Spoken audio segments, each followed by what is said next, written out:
Hello guys, welcome to Pika Fiction. So in this video, we will see what if Ash conquered the battle frontier and Scott rewarded him with Anabel, Greta, and Lucy. If you enjoy these kinds of stories, don't forget to show us some love by hitting the like button and subscribing to the channel. Your support means the world to us. Now, let's start the story. Chapter 1, The Apex. The air inside the battle pyramid tasted of ozone and crushed stone. It was a dense, metallic taste that coated the back of the throat, heavy with the residue of high-voltage thunder and ancient, pressurized ice. Ash Ketchum stood at the edge of the challenger's box, his boots grinding into the dust of the shattered arena floor. He didn't look like the boy who had left Pallet Town with a rubber-gloved mother's warning and a disobedient electric mouse. At 19, the lines of his jaw had sharpened into a rigid geometry, his shoulders broadened by years of climbing mountains and hauling supplies. He wore a slate-gray tactical jacket over a black undershirt, the sleeves rolled up to reveal forearms scarred by burns and scratches, souvenirs from training dragons and beasts that could level cities. Across the ruined field, Pyramid King Brandon stood like a monolith. The older man was panting, a rare sight. His registeel was down, a smoking crater in the wall behind it. His Regirock was a pile of twitching rubble near the center line. Only Regice remained. The legendary golem hovered in the air, a terrifying geometric nightmare of sub-zero crystal, its 7 yellow eyes flashing in a rhythmic, predatory sequence. The temperature in the arena had dropped 40 degrees in the last 5 minutes. Frost was creeping up the walls, cracking the floodlights. "You have pushed me further than any challenger in a decade," Brandon's voice boomed, amplified not by a microphone, but by the sheer force of his diaphragm. "But endurance is not victory, boy. Do you have the resolve to finish this?" Ash didn't shout back. He didn't adjust his hat. He simply exhaled, a cloud of white vapor escaping his lips. "Pikachu," Ash said. The name wasn't a command, it was a statement of intent. The electric mouse sat on the field, battered. His yellow fur was singed, one ear folded back in exhaustion.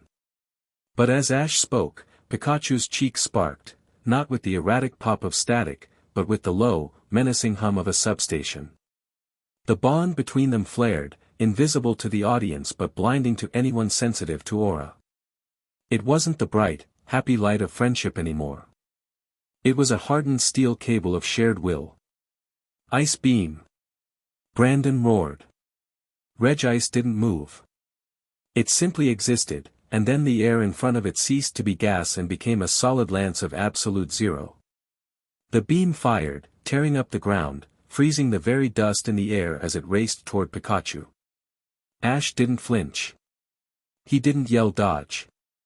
He twitched his fingers, 2 digits down, thumb out. Pikachu moved before the visual signal even registered.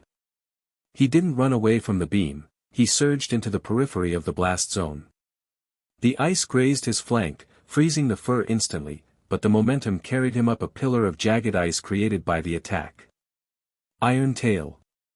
"The central eye," Ash murmured. The volume was conversational, but Pikachu heard it in his mind. The mouse launched himself off the ice pillar, spinning into a silver buzzsaw. "Focus punch." Brandon countered.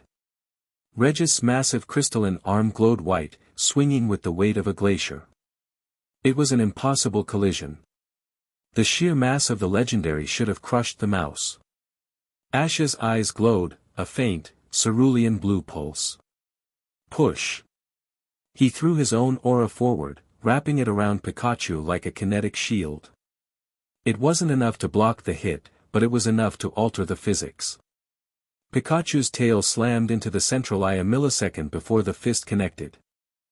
The impact created a shockwave that blew the hat off Scott's head in the VIP box. Debris rained down. Smoke obscured the field. The silence that followed was heavy, broken only by the crackling of ice melting against the heat of the floodlights. As the dust settled, a silhouette remained standing. Regice hovered for a second, its lights flickering erratically, dash, before the hum of its anti-gravity drive failed. The golem crashed to the earth with the sound of a collapsing building. Pikachu stood on top of the fallen god, panting, electricity arcing softly from his cheeks. Regice is unable to battle, the robotic referee announced, its voice glitching slightly from the cold. The winner is the challenger, Ash Ketchum. The crowd, mostly elite trainers and league officials, didn't cheer immediately. They gasped. They had just watched a teenager dismantle a team of legendaries not with luck, but with surgical brutality. Ash walked onto the field. He didn't celebrate. He scooped Pikachu up onto his shoulder, checking the frostbite on the mouse's flank. "You did good, buddy," Ash whispered, applying a salve from his belt pouch with practiced efficiency. "Rest now." Brandon recalled Regice, staring at the pokeball in his hand for a long moment before looking up. He walked toward Ash, his heavy boots thumping against the floor. He extended a hand. "I have guarded this frontier for 20 years, Brandon said, his voice low. "I have broken champions. I have humbled prodigies. You did not just beat me, Ash. You dismantled me." Ash took the hand. His grip was iron. "You hesitated with Regirock. You thought I'd sacrifice Sceptile to set up a trap. You played to save your team, Brandon. I played to win." Brandon's eyes widened slightly. A dark chuckle rumbled in his chest. "Ruthlessness. Scott was right about you." "Scott is right about a lot of things," a voice called out. Scott, the owner of the Battle Frontier, emerged from the shadows of the entrance tunnel. He wasn't wearing his usual Hawaiian shirt and sunglasses. Today, he wore a tailored black suit that made him look less like a vacationing tourist and more like a funeral director. His eyes, usually hidden behind shades, were sharp and calculating. "Congratulations, Ash," Scott said, stopping a few feet away. "You've conquered the Battle Frontier. You've done what no one else could. Where's the trophy?" Ash asked, his tone flat. "Where's the ceremony?" Scott smiled, but it didn't reach his eyes. "The trophy is for the cameras. But the prize is downstairs." He gestured toward a service elevator concealed behind the referee's podium. "Walk with me. Leave your friends in the stands. This is for the sovereign only." Ash narrowed his eyes. He looked at Pikachu, who gave a stiff nod. "Lead the way," Ash said. The elevator didn't go up to a penthouse. It went down. They descended past the basement levels, past the generator rooms, deeper into the bedrock beneath the pyramid. The numbers on the display ticked downward rapidly, beat 5, beat 10, beat 15. "You think the Battle Frontier is a sport, don't you?" Scott asked, staring at the metal doors. "A way to test the strongest trainers before they challenge the Elite Four." "That's what the brochure says," Ash replied, leaning against the wall, arms crossed. He was tired, his adrenaline crashing, but he kept his guard up. "The League is a bureaucracy," Scott said with sudden venom. "It is slow. It is political. It is terrified of public panic. When a legendary Pokémon wakes up and decides to sink a continent, the League holds a committee meeting. They debate jurisdiction." The elevator stopped with a heavy thud. The doors hissed open. "We don't hold meetings," Scott said, stepping out. "We hold the line." Ash followed him into a cavernous underground facility. It looked like the inside of a warship. Technicians in unmarked gray uniforms moved efficiently between banks of monitors displaying global maps, thermal readouts, and satellite feeds. The air hummed with the sound of massive servers. "Welcome to the Vanguard," Scott said, spreading his arms. "The Frontier Brains aren't just gym leaders, Ash. They are generals. Each facility is a recruitment center disguised as a tourist trap. We filter through thousands of trainers to find the ones who have the raw power to fight gods." Ash stopped walking. He looked at a massive screen on the far wall. It showed a heat map of the Hoenn region, with red pulses indicating unstable energy signatures. "And you want me to join," Ash said. "Join?" Scott laughed, a dry, barking sound. "No. I have Anabel for strategy. I have Tucker for public relations. I have Spencer for logistics. I don't need another soldier, Ash. I need a king." Scott stopped in front of a heavy blast door made of reinforced titanium. He placed his hand on the biometric scanner. "I watched you in the Orange Islands. I watched you in Alto Mare. I saw what you did in Rhoda," Scott said, his voice dropping to a whisper. "You have the aura of the ancients. The legendaries don't just fight you, they respect you. You are the only human on this planet who can stand in front of a deity and tell it to sit down." The blast doors groaned and began to slide open. "I'm offering you the battle frontier," Scott said. "Not the title. The army. You will be the sovereign. You will decide where we intervene. You will decide who lives and who dies when the sky falls."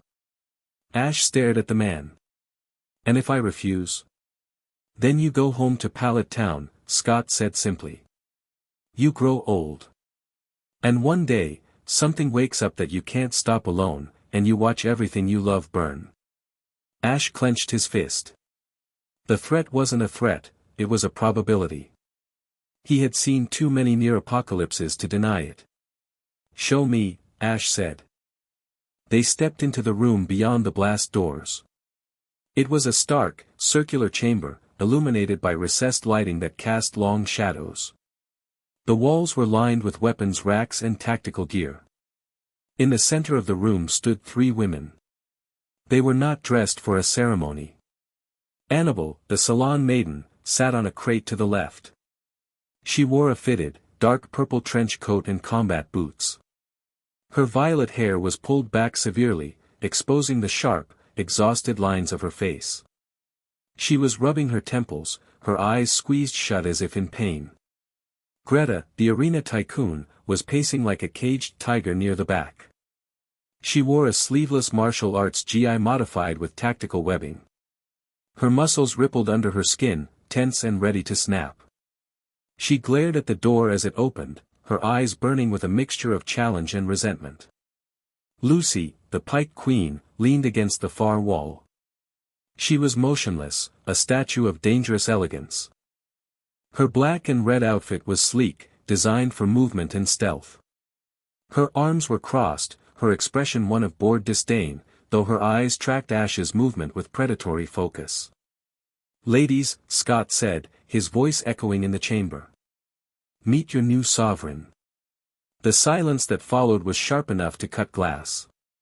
Greta was the first to speak. She stopped pacing and turned fully toward Ash, looking him up and down with a sneer. "This," she spat, gesturing at him. "The kid?" "I watched the feed, Scott. He barely beat Brandon. He's running on fumes and luck." "Luck doesn't strike 3 times in a row against the Reggie trio," Scott replied coolly. "He's a child," Lucy said. Her voice was like velvet wrapped around a razor blade. She pushed herself off the wall and sauntered forward, her hips swaying with a hypnotic, serpentine rhythm.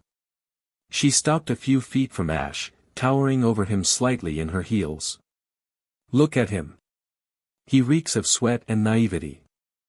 You expect me to take orders from someone who probably still carries a Pokédex?" Ash didn't back away. He met Lucy's gaze. Her eyes were vertical slits, like a Seviper's. She was using a subtle hypnosis technique. He could feel the tug on his mind, a soft urge to look down, to submit. He hardened his mental walls. "No." Lucy blinked, surprised, as her influence shattered against his psyche like water on rock.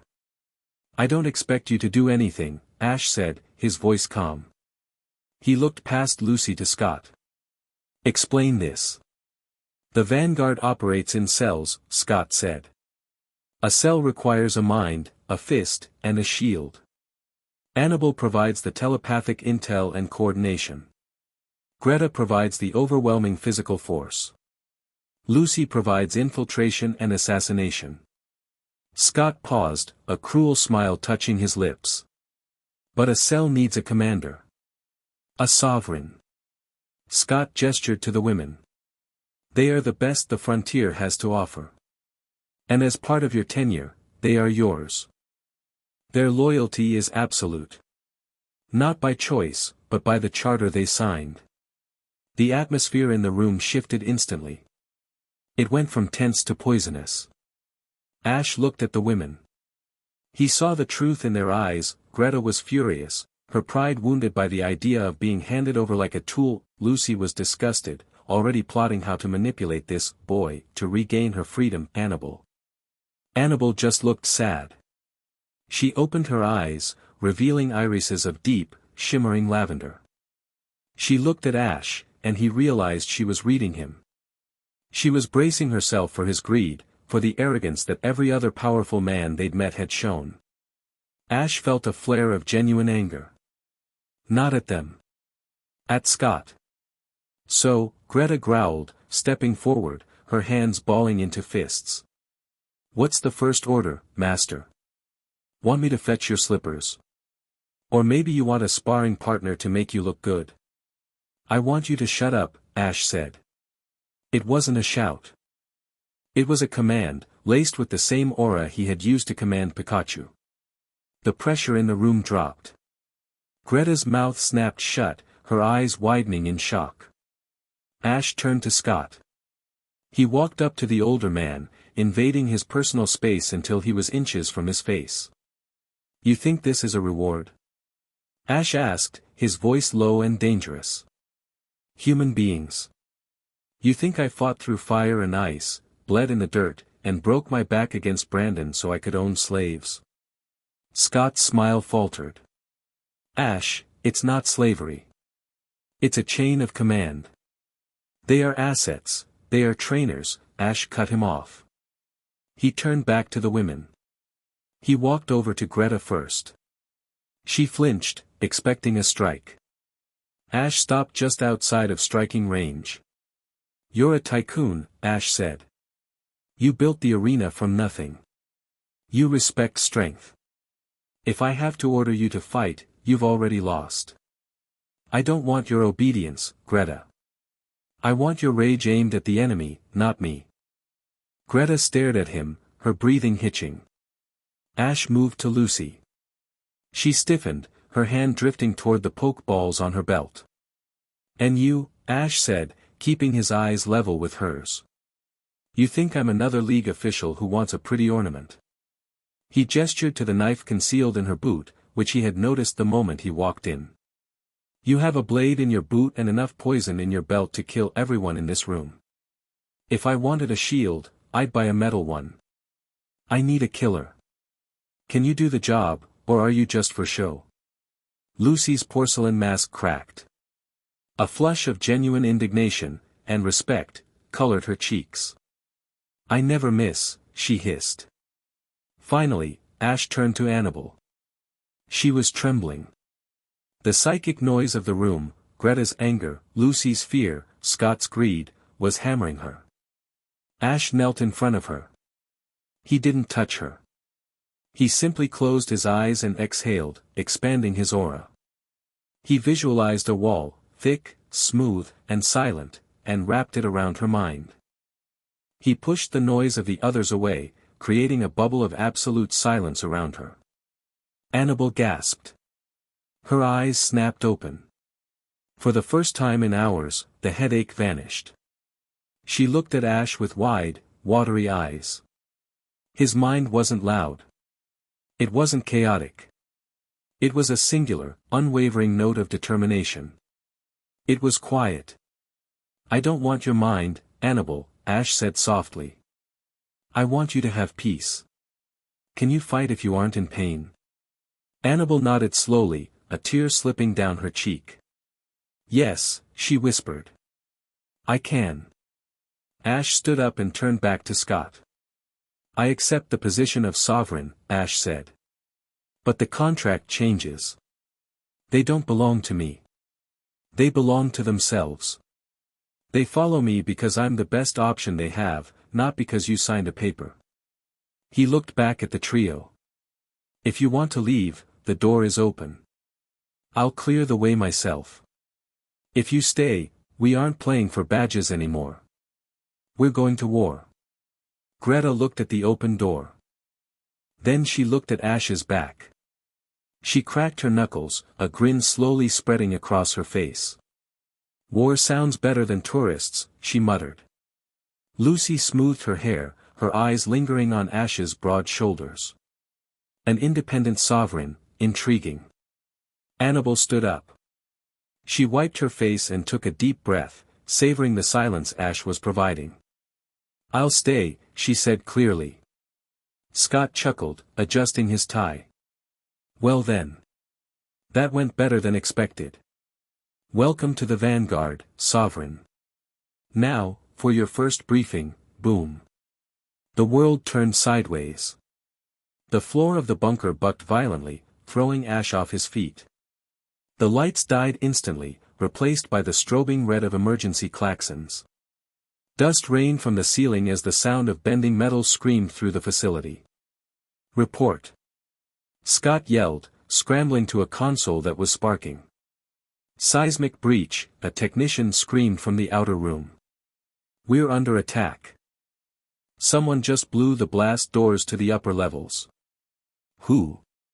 Ash barked, already on his feet. Pikachu was on his shoulder in a flash, sparks flying. Not who, Anabel said, her voice trembling again as the mental barrier wavered. Her eyes were wide with horror. What? She clutched her head.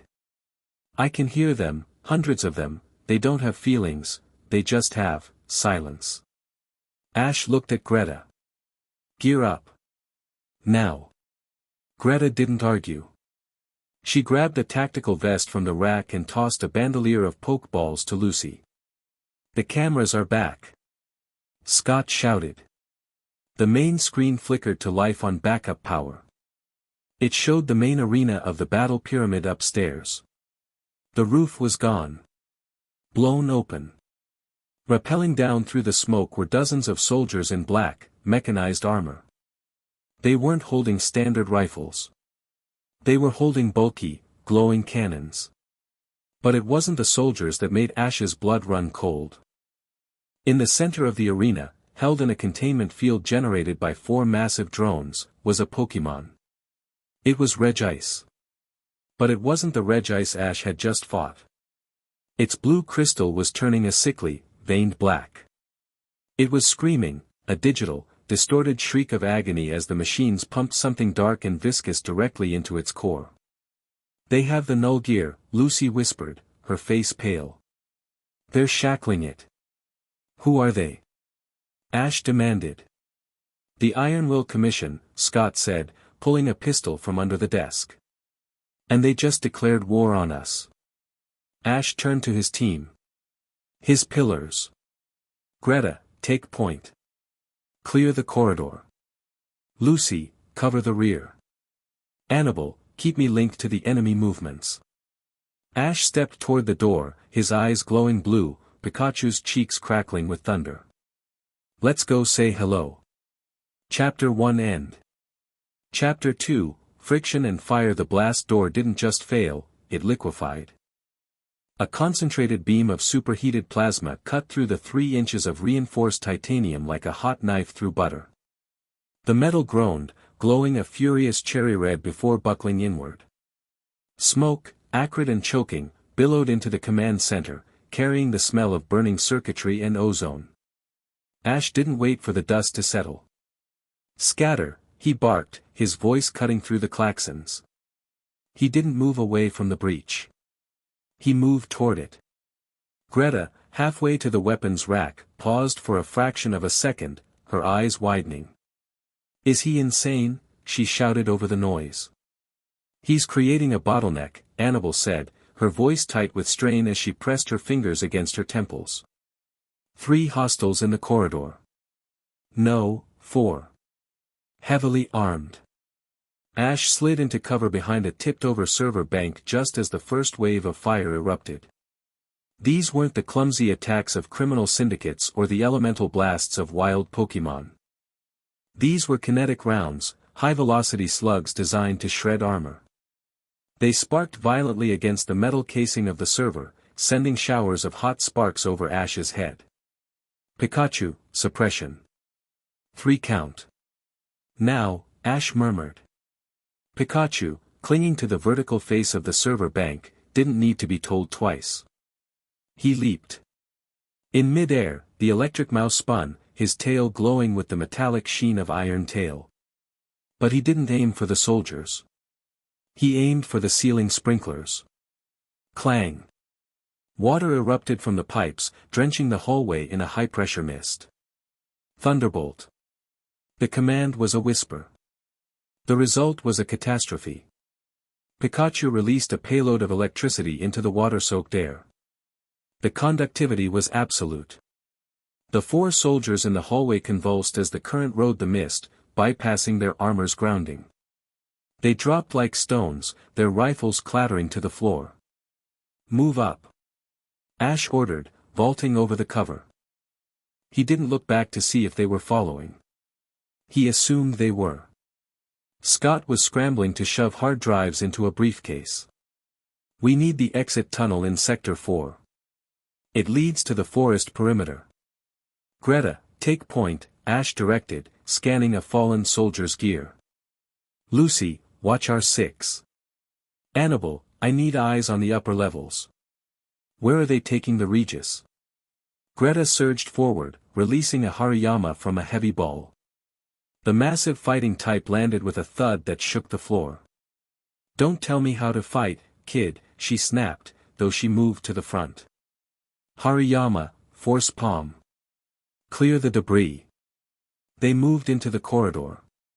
The facility was a labyrinth of flashing red lights and screaming sirens. The air was getting hotter. They aren't just attacking, Anabel gasped, stumbling slightly.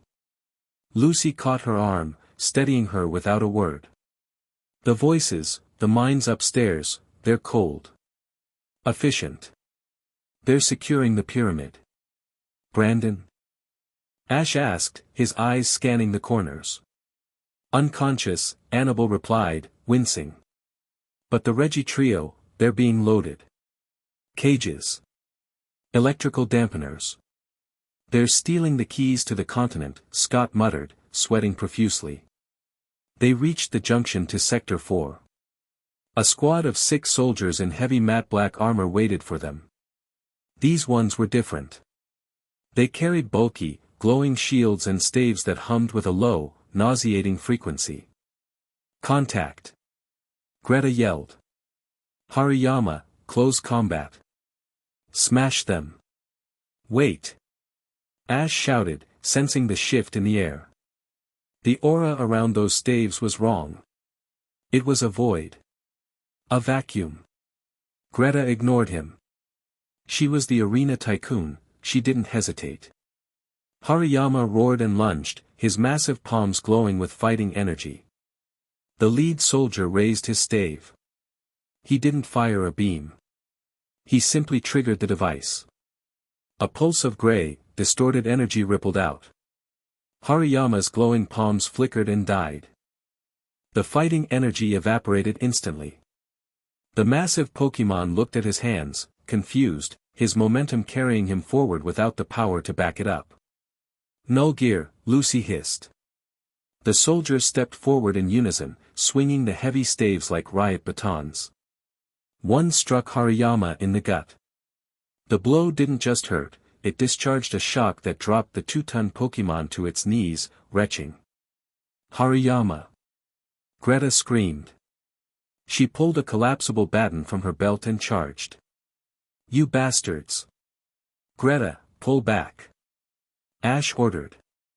I'm not leaving him, she roared, sliding under a swing and cracking her baton against a soldier's knee. The armor held. The soldier looked down at her, raising his stave for a crushing blow to her skull. She was fast, but she was off balance. She couldn't dodge. She braced for the impact. It never came. A blur of gray and black slammed into her, tackling her sideways. Ash hit the ground with her, rolling hard. The soldier's stave smashed into the concrete where her head had been a microsecond before, cratering the floor. Ash didn't stop moving. He scrambled up, placing himself between Greta and the squad. Charizard. Flamethrower. Floor. Ash roared, grabbing a pokeball from his belt and expanding it in one fluid motion. The dragon, in spirit, if not type, materialized in a burst of white light. He didn't aim at the soldiers. Ash knew the null gear would dampen the fire. He aimed at the floor beneath them. The concrete, already weakened by the earlier explosions, melted into slag under the intense heat. The soldiers lost their footing as the ground became a molten trap. Recall Hariyama. Now. Ash shouted at Greta, not looking at her. He stood with his arms spread, Charizard flanking him, daring the soldiers to cross the pool of lava. Greta scrambled up, her face flushed with a mix of adrenaline and humiliation. She recalled her Pokémon. I had it, she lied, her voice shaking. Ash turned to her. His eyes were hard.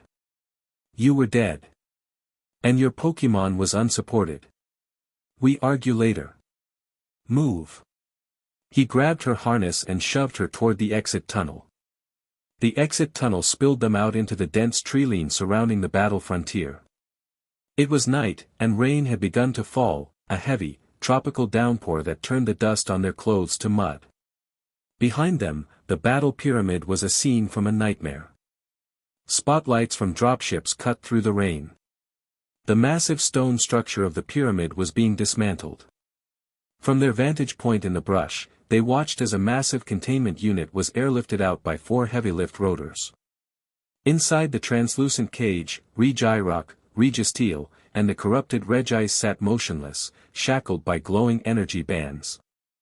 They took them, Scott whispered, leaning against a tree, winded. 20 years of security. Gone in 20 minutes. Who are they? Lucy asked. She was wiping mud from her boots, her composure returning now that they were out of the line of fire. She looked at Ash, analyzing him. Ash was staring at the retreating airships. He was pressing a hand to his left side. His jacket was shredded, the fabric dark with blood.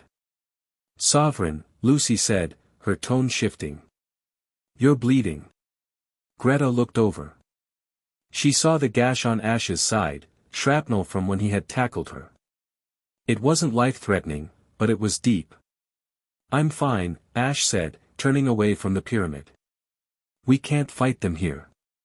They have air superiority and that null tech cancels out direct assaults. We need to go underground. There's a safe house, Scott said, adjusting his glasses. Old Ranger Station in the northern peaks. About 10 miles out. It's off the grid. Then we walk, Ash said. No flying types. Their sensors will pick up the thermal signature. 10 miles. Greta scoffed, though the bite was gone from her voice. She was looking at Ash's side. In this rain. You'll bleed out, kid. Ash, he corrected her. He looked her in the eye. My name is Ash. And I've walked further with worse. Let's move. The trek was brutal. The storm intensified, turning the forest trails into rivers of sludge. They moved in silence, a disjointed column of defeated champions. Ash took the rear guard. He refused to let anyone else do it. Every time a twig snapped, his hand went to his belt. He was running on adrenaline and aura, using the sensory abilities to sweep the forest for pursuers. Anabel walked in the middle. The further they got from the pyramid, the more she relaxed. The noise of the soldiers, the cold, mechanical hum of their disciplined minds, was fading.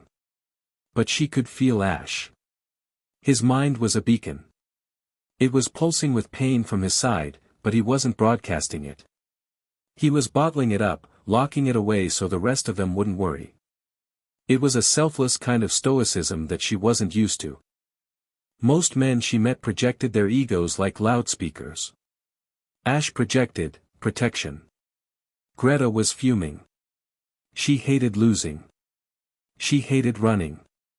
But every time she looked back, she saw Ash limping slightly, scanning the trees, making sure they were safe.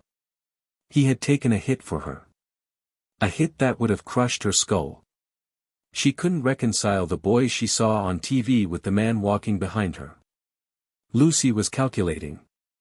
She watched the way Ash moved. Efficient. No wasted energy. He didn't complain. He didn't ask for help. He was an alpha, but not a loud one. He was dangerous. And Lucy liked dangerous things. They reached the safe house 3 hours later.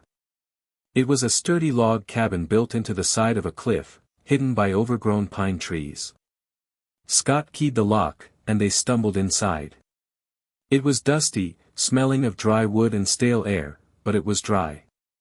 "Generator is out back," Scott said, collapsing onto a dusty sofa. "I'll get the lights."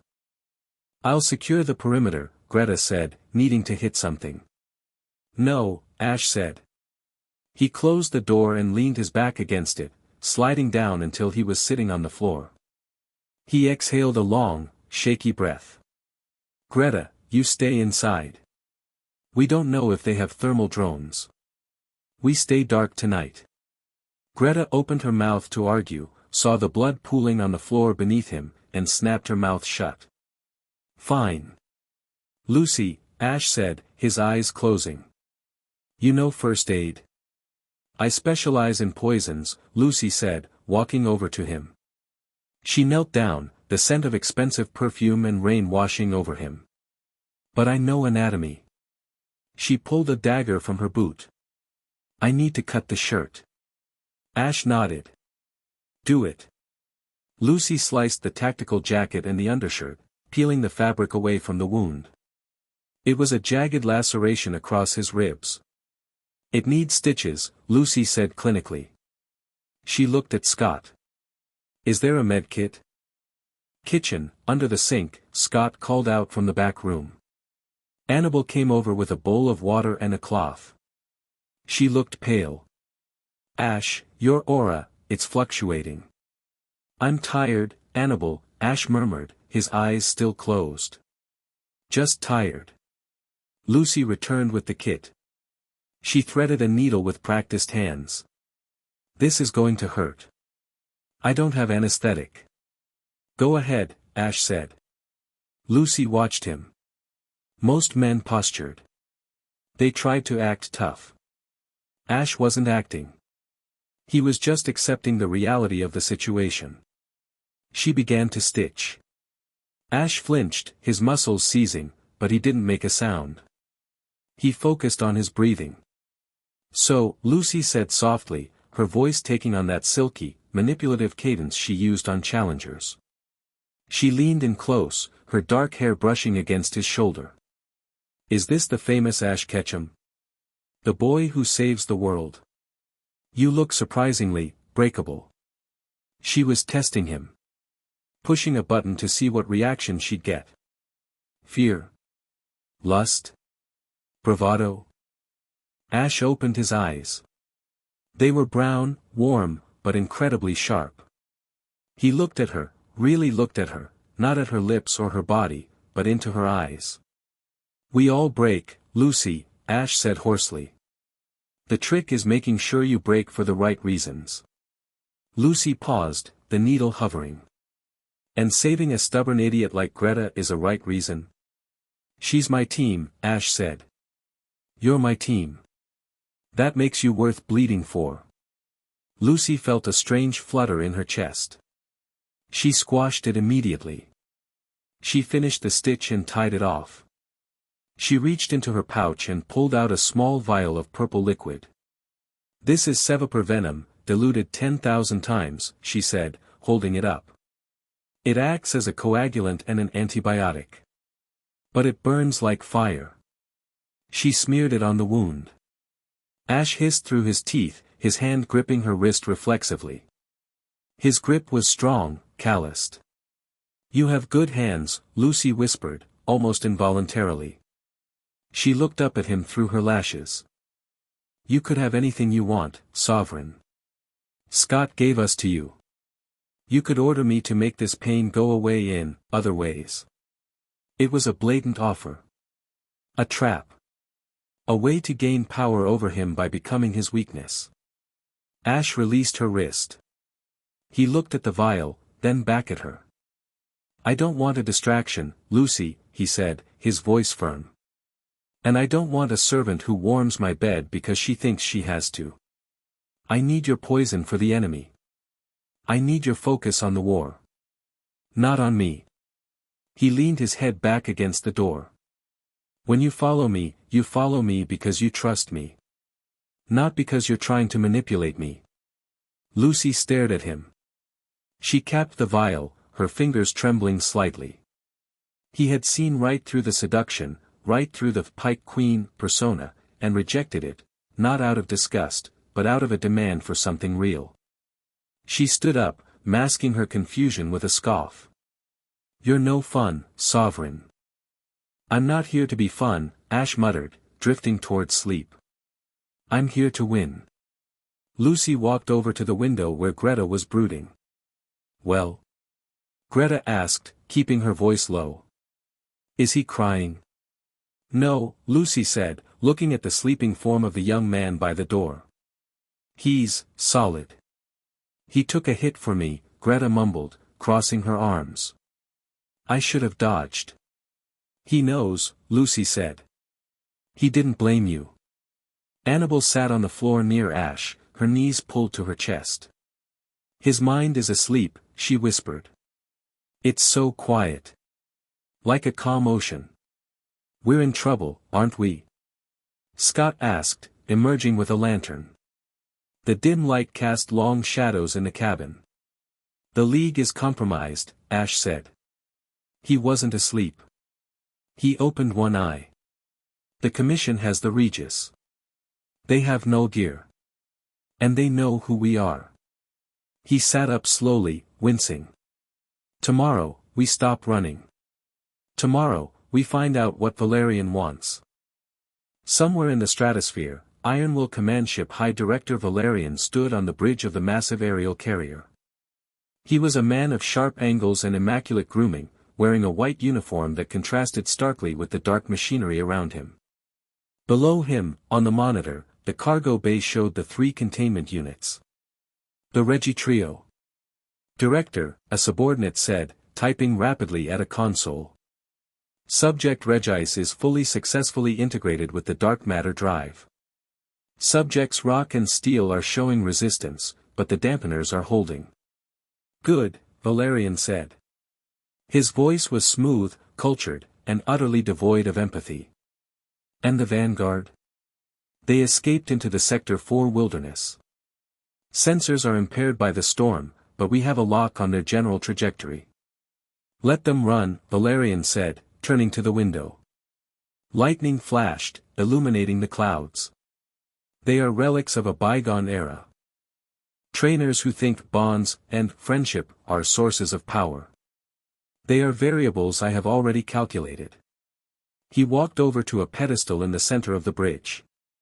On it sat a glass case containing a swirling, chaotic strand of DNA. It glowed with a violent mix of purple and orange energy. Prepare the extraction team for the Giotto region, Valerian ordered. Giotto, sir. What is the target? Valerian smiled.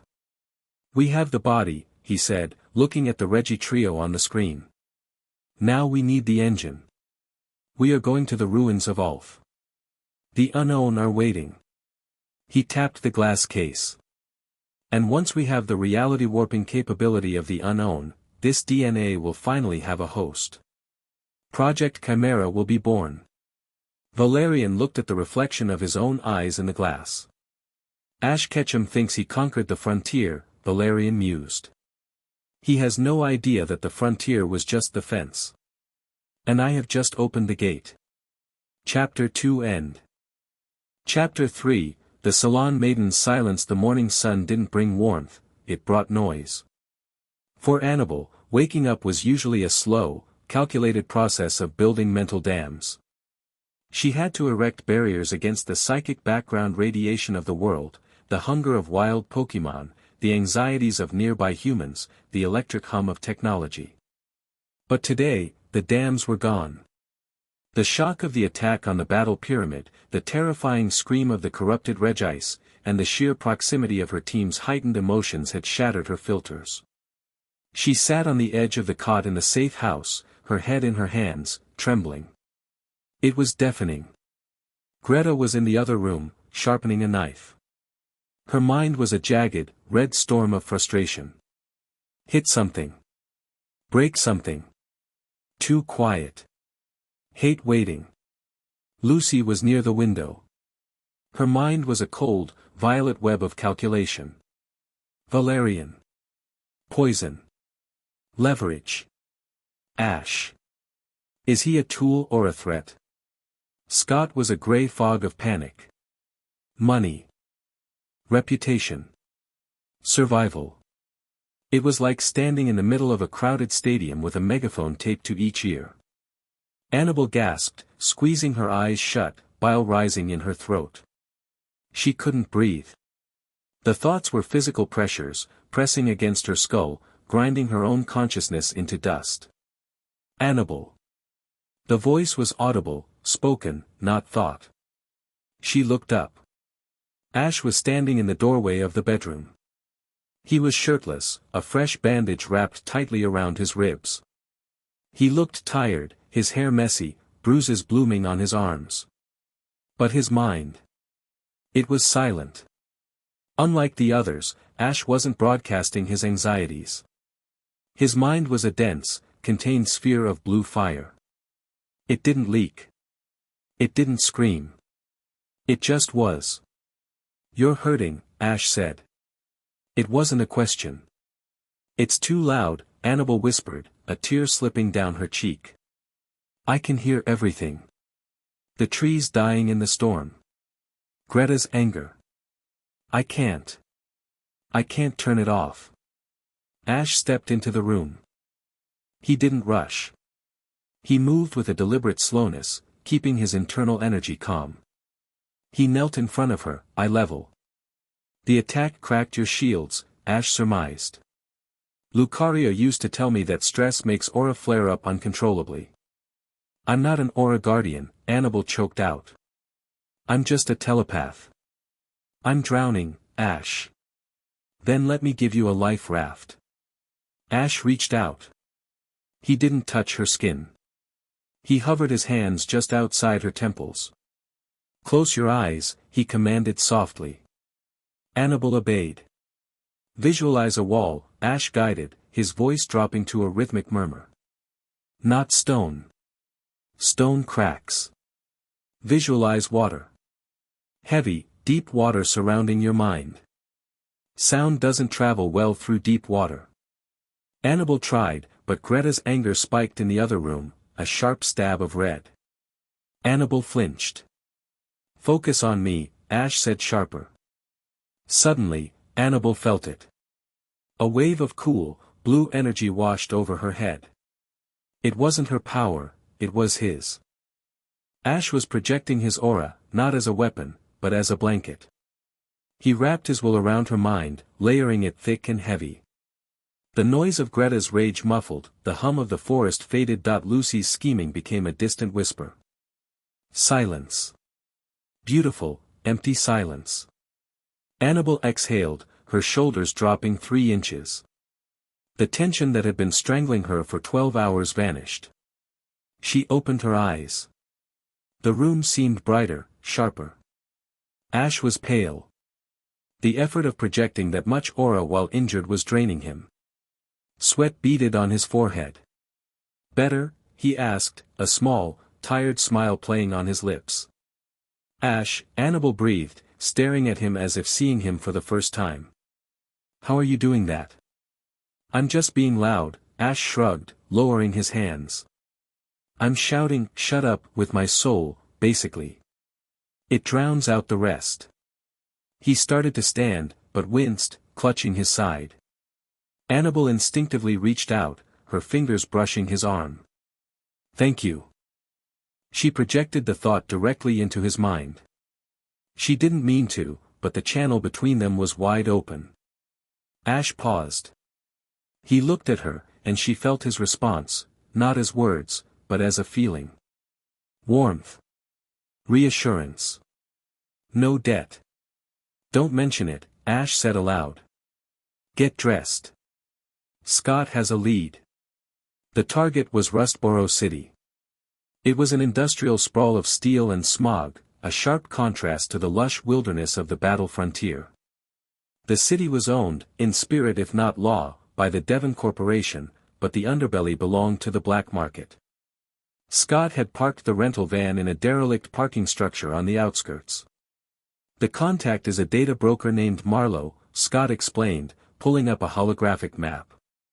He operates out of a club called The Circuit, in the lower district. He claims to have the flight plans for Valerian's fleet. I'll go, Greta said immediately, cracking her knuckles. I'll drag him out by his hair. No, Ash said. He was checking the charge on Pikachu's cheeks. Marlowe is paranoid. If he sees the arena tycoon coming, he wipes the drives. This needs to be a surgical extraction. Ash looked at Anabel. You and me. Greta scoffed. The psychic is barely holding it together. She'll crack the moment the music starts.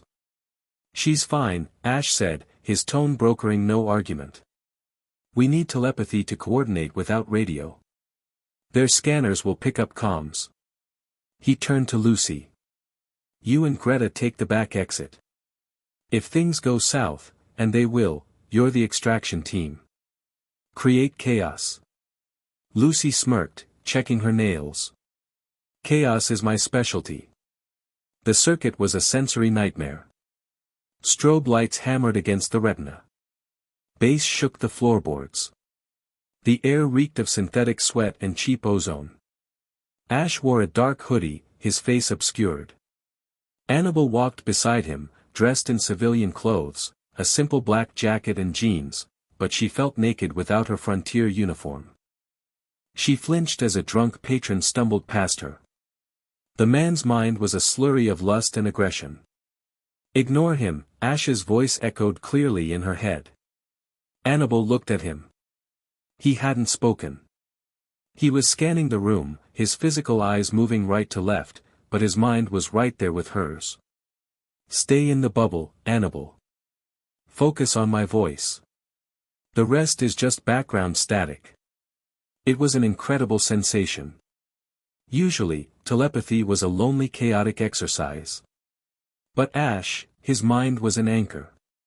He was constantly projecting that sense of safety, a mental hand-holding that kept the noise at bay. Marlowe is in the VIP booth above the dance floor, Anabel projected back, following Ash's mental gaze. 3 guards. Unarmed, but they look enhanced. Probably combat stimulants. Copy that, Ash thought. I'll take the left. You take the right. Don't engage unless they move. They moved through the crowd like smoke. Ash moved with a predator's grace, slipping through gaps in the throng that shouldn't have existed. Anabel matched him, guided by his spatial awareness which he was unconsciously sharing with her. They reached the stairs to the VIP section. A bouncer, a mountain of a man with cybernetic implants in his jaw, stepped in their path.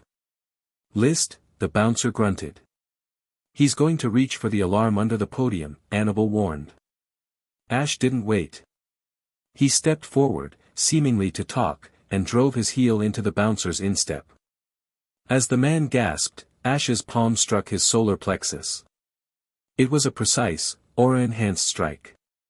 The bouncer folded without a sound. Ash caught him and propped him against the wall like he was sleeping. Nice hit, Anabel thought, impressed. Greta taught me the instep thing, Ash replied, a flicker of amusement coloring his thoughts. They slipped into the VIP booth. Marlowe was a thin, nervous man surrounded by screens. He was typing furiously. He didn't look up until Ash slammed a combat knife into the desk, missing his fingers by a millimeter. Typing class is over, Ash said coldly. Marlowe yelped, spinning his chair around. Who are you? We're the people Valerian didn't kill, Ash said, pulling back his hood. Marlowe's eyes widened. The Sovereign. Catch him. He scrambled for a drawer. Gun. Anabel screamed mentally. She didn't use her hands. Her eyes glowed lavender. Psychic. Marlowe's hand froze inches from the drawer. He strained, veins popping in his neck, but an invisible vice held his arm. Anabel stepped forward, her face a mask of concentration. The flight plans, Anabel demanded, her voice echoing with psychic resonance. Now. I can't, Marlowe choked out. The Commission, they have a kill switch on my neural link. If I give you the data, my brain melts. Ash grabbed Marlowe by the collar. If you don't give it to us, Valerian succeeds. And if he succeeds, everyone burns. Including you. Marlowe looked into Ash's eyes. He saw the same thing the frontier brains had seen. Absolute resolve. The drive, Marlowe gasped, nodding to a slot in the console. Take it. But you have to kill the uplink signal first, or it deletes everything. Where is the uplink? Ash asked. Roof, Marlowe said. Satellite dish. Heavily guarded. Greta, Ash projected, hoping the distance wasn't too great. It was faint, but he felt Greta's burning signature nearby. He tapped his ear, switching to the encrypted comms for just a second. Greta, Lucy. Roof. Smash the dish. Now. Finally, Greta's voice crackled in his ear. High above the club, Greta and Lucy stood in the rain. He gave the order, Greta grinned, releasing Hariyama. Don't get cocky, Lucy murmured, releasing her Sevapur. Just break the toy. Greta pointed at the massive satellite dish on the adjacent roof. Hariyama. Arm thrust. The massive fighting Pokemon leaped the gap between buildings, his hands blurring as he slammed into the metal supports of the dish. Metal screamed and twisted. Simultaneously, the club below erupted into chaos. The lights died. They cut the power. Marlowe screamed in the dark. They're here. Who? Ash demanded, grabbing the data drive as the console flickered. The Shadow Triad, Marlowe whispered, terrified. Mercenaries. Valerian hired them to clean up loose ends. Suddenly, the air in the booth grew heavy. Anabel gasped, clutching her head. Ash. It's static. It wasn't noise. It was the opposite. A dampening field. 3 figures dropped from the ceiling tiles. They wore sleek, ninja-like armor with faceplates that had no eyes. One of them threw a smoke bomb. Ash coughed, waving his hand. He couldn't see. He reached out with his aura, but the dampening field was scattering his senses. He was blind. Anabel. He shouted mentally. I can't see them. She panicked. The field is blocking my telepathy. A blade whistled through the smoke, slicing Ash's cheek. He rolled backward, drawing a pokeball. Pikachu, Iron Tail. Sweep the room. Pikachu leaped from Ash's shoulder, swinging blind. Metal clanged against metal. Ash realized the tactical situation was critical. He couldn't sense them. Anabel was effectively blinded. They were trapped in a small box with 3 invisible assassins. Anabel, Ash said, his voice cutting through the panic. Don't look for them. Look for me. Anabel froze. She felt for him. In the chaos of the static, Ash's mind was still that burning blue sphere. I have you, she thought. Be my eyes, Ash commanded. Link your mind to Pikachu. Guide him. But I can't see the enemy. You don't need to see them. You can feel the displacement in the air. You're the Salon Maiden. You know where things are before they happen. Trust yourself. Anabel took a deep breath. She stopped trying to read the assassin's minds. Instead, she expanded her sensory field, feeling the subtle shifts in air pressure, the friction of boots on the floor. She felt a displacement to her left. A strike coming for Ash. Duck. Left. Ash dropped instantly. A sword slashed the air where his neck had been. Pikachu. 3 o'clock. Hi. Pikachu launched himself into the smoke, iron tail glowing. Bam. He connected with a solid helmet. One assassin went down. Ash. Behind you. Low sweep. Ash jumped, tucking his knees. A leg swept beneath him. He landed on the attacker's limb, hearing a satisfying crack. He followed up with a punch, feeling the impact against armor. Charizard. Ash roared, throwing the ball. The massive fire lizard materialized, filling the cramped booth. Spin. Dragon tail. Charizard didn't need to see. He just needed to clear the room. He spun, his massive tail whipping through the smoke like a wrecking ball. The remaining 2 assassins were smashed through the drywall, tumbling out onto the dance floor below. Ash grabbed Anabel's hand. Drive secured. We're leaving. They burst out of the back exit into the alleyway, rain soaking them instantly. Greta and Lucy were waiting, Hariyama looking pleased with himself. Dish is toast, Greta said. Did you get it? Ash held up the drive. We got it. We've got company. Lucy hissed, pointing to the rooftops. The Shadow Triad assassins were recovering, and more commissioned soldiers were rappelling down. To the van. Scott yelled, peeling around the corner in the getaway vehicle. They piled in. Tires screeched as they sped away, leaving the sirens of Rustboro behind them. Back at the safe house, the adrenaline crash was hard. Ash sat at the kitchen table, letting Lucy re-bandage his ribs. The stitches had held, barely. Anabel sat across from him. She was staring at her hands. You okay? Ash asked, wincing as Lucy tightened the gauze. Anabel looked up. Her eyes were clear. The panic was gone. I fought blind, she murmured. And I won. We won, Ash corrected. No, Anabel said softly.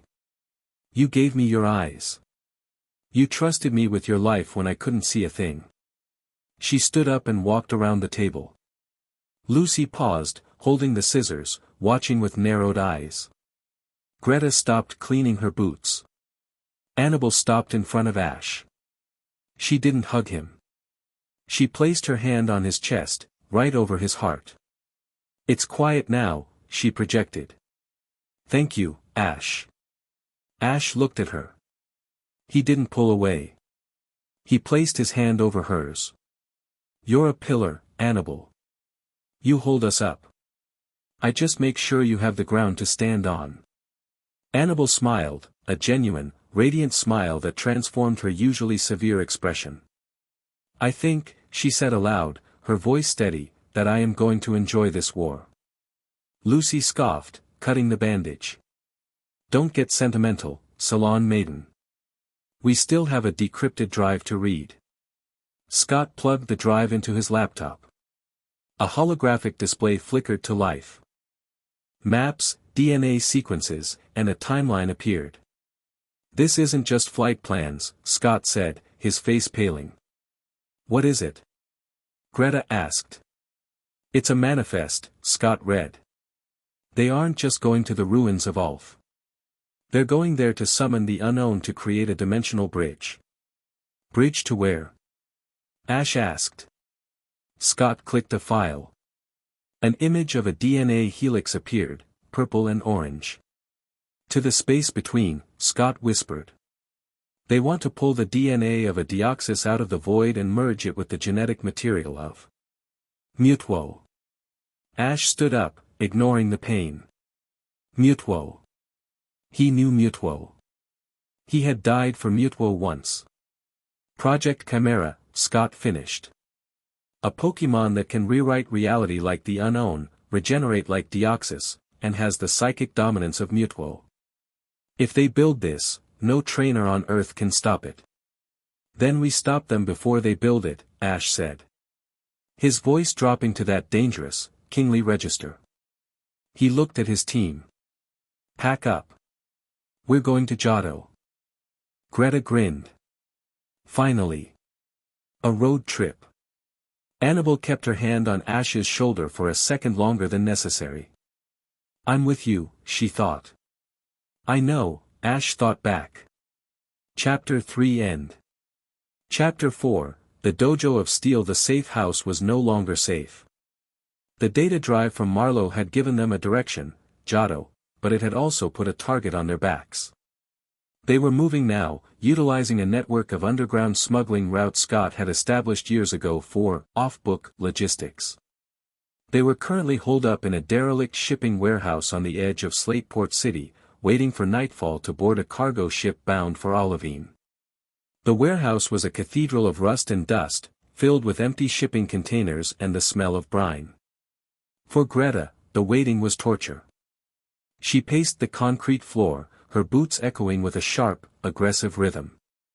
Her Hariyama sat on a crate nearby, mirroring her agitation, slapping his massive knees rhythmically. Greta was the arena tycoon. Her life was defined by the visceral crunch of impact, the roar of the crowd, the immediate feedback of pain and victory.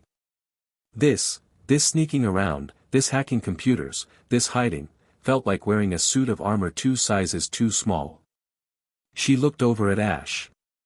He was in the center of the open space, going through a slow, meditative series of motions. It wasn't a standard martial arts kata.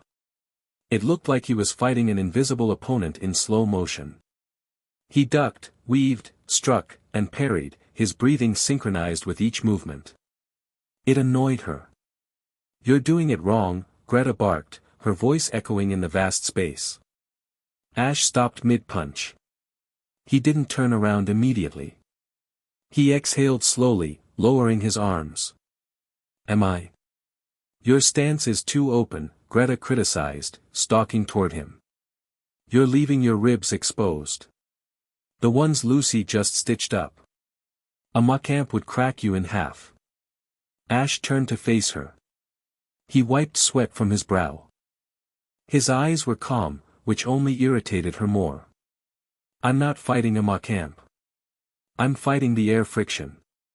Testing my range of motion. You're dancing, Greta scoffed. She stopped 5 feet from him, crossing her muscular arms. I saw the tapes, Sovereign. I know you can command. I know you can pull some spooky glowing trick with your eyes. But we're going to war against soldiers who don't care about badges. If your Pokemon go down, what are you? A liability? The warehouse went quiet. Anabel, sitting on a container reading a map, looked up, her eyes wide. Lucy paused in the middle of cleaning her Seviper's fangs. Scott stopped typing on his laptop. Ash looked at Greta. He saw the restless energy vibrating off her. She needed to know. She needed to measure him, not by his reputation, but by the only metric she respected, physical reality. You want to spar, Ash said. I want to know if I have to babysit you when the shooting starts, Greta countered, dropping into a fighting stance.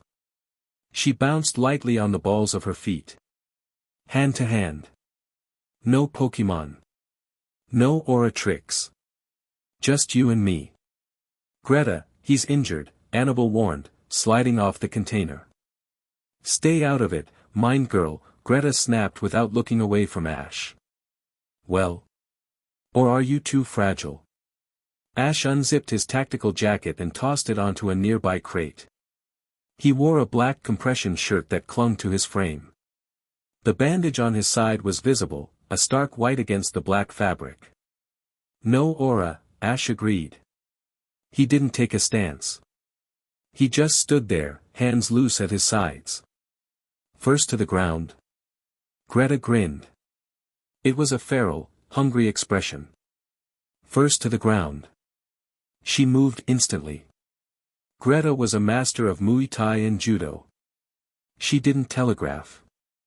She exploded forward, closing the gap with terrifying speed. She threw a testing jab at his face, followed immediately by a leg kick aimed at his thigh. Ash slipped the jab by tilting his head a fraction of an inch. He checked the leg kick, lifting his shin to block hers. Thwack. Bone on bone. Ash didn't flinch. Greta raised an eyebrow. Not bad, she grunted. She spun, launching a high roundhouse kick aimed at his head. It was fast enough to decapitate a statue. Ash didn't block it. He ducked under it, the wind of her boot ruffling his hair. As he rose, he stepped into her guard. Greta expected him to retreat. Instead, he was suddenly inside her personal space. He placed a palm on her chest and shoved. It wasn't a strike, it was a disruption of balance. Greta stumbled back, correcting herself instantly. Stop playing. She unleashed a flurry. Knees, elbows, hooks. She was a whirlwind of violence. Ash was on the defensive, parrying blows with his forearms, weaving, dodging. He was efficient. He moved like water flowing around a rock. Fight back. Greta roared. She feinted a right hook and drove a knee toward his wounded ribs. It was a dirty shot, aimed at his weakness. Ash's eyes narrowed. He caught her knee with his left hand, absorbing the impact. Simultaneously, he stepped forward, sweeping her standing leg with his right foot. It was a classic takedown, executed with perfect timing. But Greta was the arena tycoon. As she fell, she grabbed his shirt, using his momentum to pull him down with her. They hit the concrete hard, grappling. Greta was stronger. She twisted, trying to pin his arm behind his back. Gotcha. Ash didn't struggle against her strength. He yielded to it. As she pulled his arm, he rolled with the force, flipping his body over hers. He used his legs to hook hers, disrupting her leverage. For a moment, it was a blur of limbs and grunts. Then, stillness. Ash was on top. He had Greta pinned, his forearm pressed against her throat, not enough to choke, but enough to hold. Her legs were locked between his. Her arm was pinned to the floor by his hand. They were breathing heavily, their faces inches apart. Sweat dripped from Ash's nose onto her cheek. Greta stared up at him. Her eyes were wide, pupils dilated. She felt the weight of him, the density of his muscle. He wasn't a bodybuilder, but he was solid steel. He had beaten her not with power, but by reading her center of gravity and exploiting it. Dead, Ash whispered. Greta's breath hitched. The proximity was electric. She could smell him, soap, rain, and the metallic scent of adrenaline. For the first time, she didn't see a boy. She saw a predator who had chosen not to bite. You hold back, Greta panted, her voice husky. You could have broken my arm on that roll. We're on the same side, Ash said. He released her and rolled off, standing up and offering her a hand. Greta looked at the hand. She took it. He pulled her up effortlessly. You fight like a wild Pokemon, Greta noted, dusting herself off to hide the flush on her neck. Reactive. Instinctive. I learned from primates and Lucarios, Ash said, picking up his jacket. Humans telegraph their emotions. Pokemon just act. If you wait for a human to punch, you're late. If you feel the intent, you're early. Greta rubbed her jaw, looking at him with a new, dangerous kind of appreciation. Telegraphing emotions, huh? You fight angry, Greta, Ash said, putting his jacket back on. Anger is fuel, but you're burning it all in the engine. You have no steering. Greta scowled, but the bite was gone. I win battles. You win duels, Ash corrected. War is different. Sovereign, Scott interrupted, looking at his watch. The transport is here. And we have a new problem. The problem was a change in the Commission's logistics. They were in the belly of the cargo ship now, crossing the strait toward Olivine City. The hum of the engines vibrated through the hull. The supply train, Scott explained, projecting a schematic onto the metal wall of the container they were hiding in. The Commission is moving the null-gear generators to the ruins of Ulf tonight. They aren't flying them. They're using the magnet train line. The magnet train runs at 300 miles per hour, Lucy noted, filing her nails. Intercepting it is suicide. It slows down at the Goldenrod Junction for a track switch, Scott said. It drops to 80 miles per hour for exactly 40 seconds. That's our window. We board, we secure the generators, and we derail the shipment, Ash said. Derail? Anabel asked. Ash, if we derail a train at that speed. We disconnect the cargo cars, Ash clarified. We steal the shipment. The engine keeps going. But the Commission will have guards. Elites. Ash looked at Greta. This is close quarters. High speed. No room for error. Your point. Greta's eyes lit up. Music to my ears. The Goldenrod Junction, 2 o'clock hours. The night was a blur of rain and wind. Ash, Greta, and Lucy crouched on the girders of the overhead pass, watching the tracks below. Anabel remained in the van nearby with Scott, serving as their eyes and ears. Train inbound, Anabel's voice echoed in their minds. ETA 30 seconds. Heat signatures confirm 12 hostiles on the roof of the cargo cars. 12. Greta grinned, adjusting her tactical gloves. That's barely a warm-up. Stick to the plan, Ash ordered over the wind. Greta, you clear the roof. Lucy, you breach the couplings. I'll secure the cargo. A roar built in the distance, growing louder until it shook the girders. The magnet train appeared, a silver bullet cutting through the darkness. Jump! Ash yelled. They dropped. The impact was brutal. Landing on a moving train moving at 80 miles per hour was like landing on sandpaper. Ash rolled, his magnetic boots locking onto the metal roof. Greta landed in a crouch, her Hariyama emerging from his ball in mid-air to land beside her with a thunderous clang. Intruders, a guard shouted. The roof of the train swarmed with Commission soldiers. These weren't the grunts from the pyramid. These were elites, commanders in white armor wielding electrified pikes, Hariyama. Arm thrust. Greta roared. The battle began. It was chaos. The wind whipped at them, threatening to blow them off the slick metal surface. Greta was in her element. She moved in sync with Hariyama, a whirlwind of strikes. She ducked a pike thrust and swept the guard's legs, sending him tumbling off the side of the train. Ash summoned Greninja. Water shuriken. Keep them off, Lucy. Greninja moved like a shadow, throwing stars of compressed water that shattered the visors of the guards. Ash fought with his own staff, a collapsible metal rod he had acquired. He parried a pike, spun, and kicked a guard in the chest. But the Commission soldiers were disciplined. They formed a phalanx, shielding themselves. They're boxing us in. Lucy shouted from the rear, her Sevapur struggling to find purchase on the wet metal. Greta saw red. The phalanx was stalling them. Every second they wasted was a second closer to the train speeding up again. Out of my way! Greta screamed.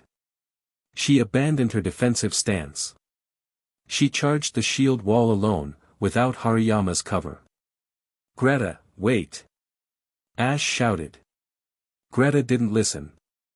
She leaped, aiming a crushing punch at the lead shield. Brick break! She connected. The shield shattered. But it was a trap.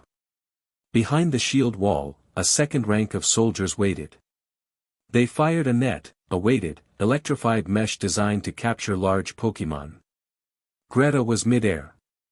She couldn't dodge. The net hit her, wrapping around her body. The electricity surged. Greta screamed, her muscles seizing. She crashed onto the roof, writhing. "Secure the target," the commander shouted. 2 soldiers lunged forward with stun batons to finish her off. Greta couldn't move. Her vision blurred. Stupid. Stupid. Then, a blur of motion. Ash didn't run. He blinked into existence between her and the soldiers. He had used quick attack, not a move he knew, but a movement technique he had mastered by mimicking Pikachu. He didn't block the batons. He caught them. With his bare hands. The electricity crackled, arcing up his arms. Ash gritted his teeth, the smell of burning skin filling the air.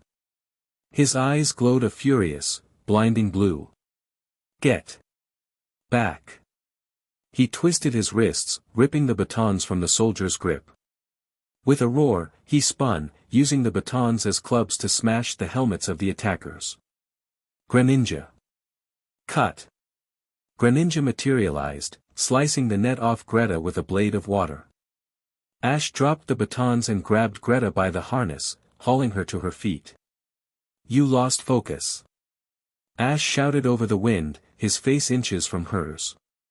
His hands were shaking, burned and raw. "You let the anger drive. Look at where it got you." Greta looked at his hands. They were blistered. He had taken the voltage for her. Again. Shame burned hotter than the electricity. Don't apologize." Ash barked. "Adjust. Channel it. Don't be a fire that burns out. Be a laser. Focus it on them." He turned her around, shoving her toward the phalanx. "Sync with me." Ash placed a hand on her back. Suddenly, Greta felt it. A surge of aura. It wasn't a command. It was a rhythm. She could feel Ash's heartbeat, slow and thundering. She could feel his intent. Duck. Step left. Strike. It wasn't words. It was pure instinct being downloaded into her nervous system. Greta took a breath. She stopped screaming. She tightened her core. "Hariyama," Greta said, her voice deadly calm. Heavy slam. She moved. This time, she didn't charge blindly. She waited for the soldiers to brace. When they did, she sidestepped, allowing Hariyama to crash through their center. As the formation broke, Greta flowed into the gap. She was precise. Brutal. Efficient.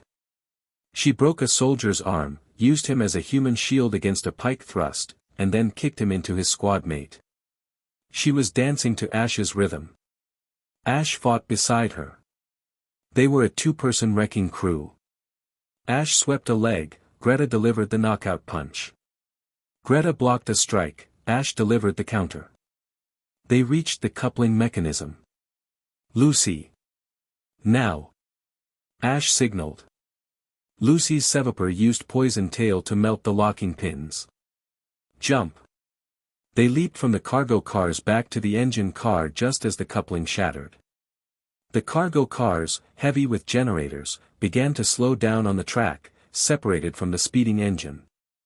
Ash and the team rode the engine car for another mile before jumping off into a river below as the train crossed a bridge. The riverbank, 3:30 hours they dragged themselves onto the muddy bank of the river. The rain had stopped, leaving a cold, misty silence. They were soaked, bruised, and exhausted. Ash sat on a rock, shivering slightly.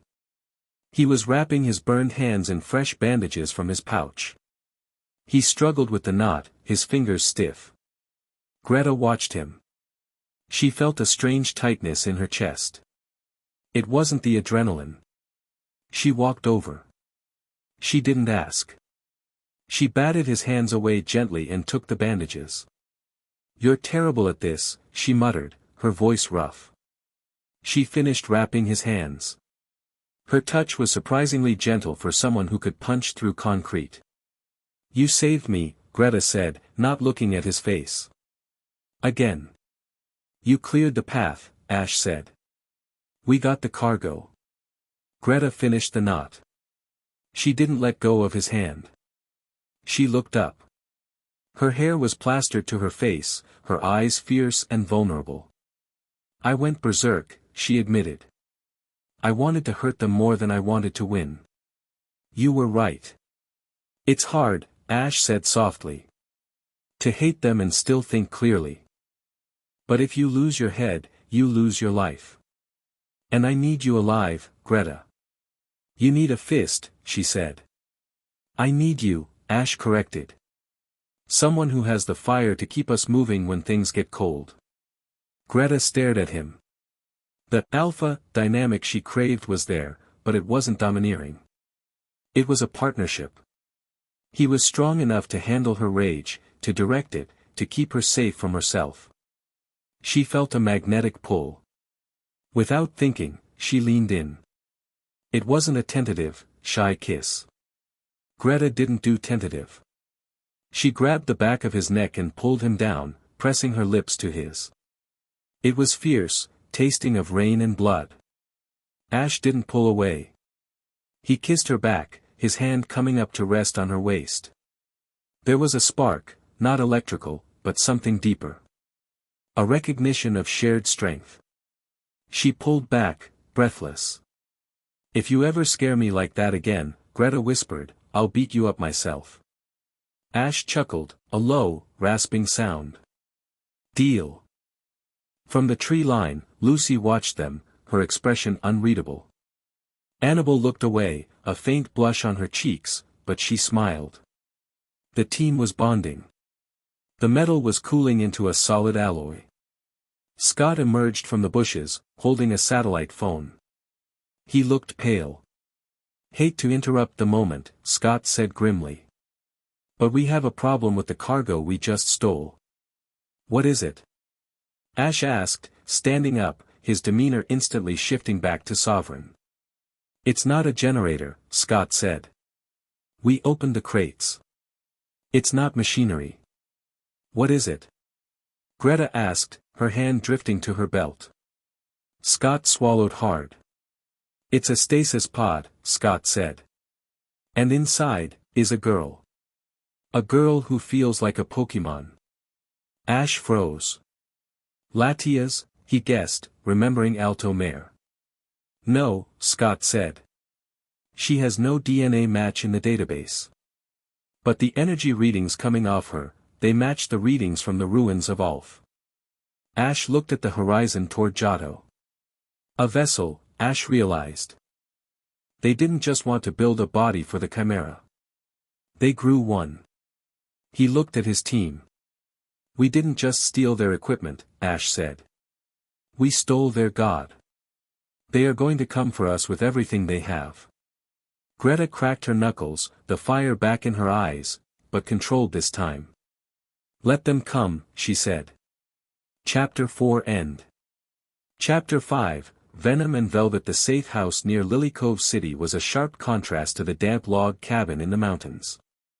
It was a modernist glass box perched on a sea cliff, a safe house in the sense that it was owned by a shell company Scott used for money laundering. In the living room, the team stared at the stolen cargo. The stasis pod hummed with a low, rhythmic thrumming. Inside, the girl floated in a suspension of amber fluid. She looked no older than 14, with pale skin and hair the color of starlight, a shifting white that seemed to refract light like a prism. She wasn't human. Not entirely. The energy readings Scott was pulling off the pod were erratic, jumping between human brainwaves and the chaotic frequency of the unknown. "She's a battery," Scott said, his face illuminated by the blue light of his tablet. "Valerian grew her to power the bridge between dimensions. If we wake her up, she might detonate. If we leave her in there, she's dying. We need the access codes to open the pod safely," Anabel said, her mind lightly brushing against the glass. "Her mind is locked. It's like a maze with no exit." The codes are with Valerian's financier, Scott said, pulling up a dossier. Donovan Thorne. Shipping magnate, arms dealer, and the host of the Gilded Wing Gala tonight in Lily Cove. Scott turned the screen around. Thorne holds the encryption keys for the Commission's biological projects. We need to get close, clone his biometric data, and steal the keys. A gala? Greta snorted, looking down at her mud-stained combat boots. I don't do dresses. And I definitely don't do small talk with people I want to punch. Which is why you're on perimeter, Ash said. He was standing by the window, watching the ocean. Anabel, you stay here. Guard the girl. Keep a mental net up. If she wakes, I need to know instantly. Ash turned to the third woman in the room. Lucy was already looking at him. She was sitting on a white leather sofa, one leg crossed over the other, sharpening a hairpin that looked suspiciously like a needle. I assume, Lucy purred, that this is where I come in. It's high society, Lucy, Ash said. Sharks in silk suits. That's your tank. Lucy stood up, a slow, predatory smile spreading across her lips. She walked over to Ash, circling him. She plucked at the sleeve of his tactical shirt.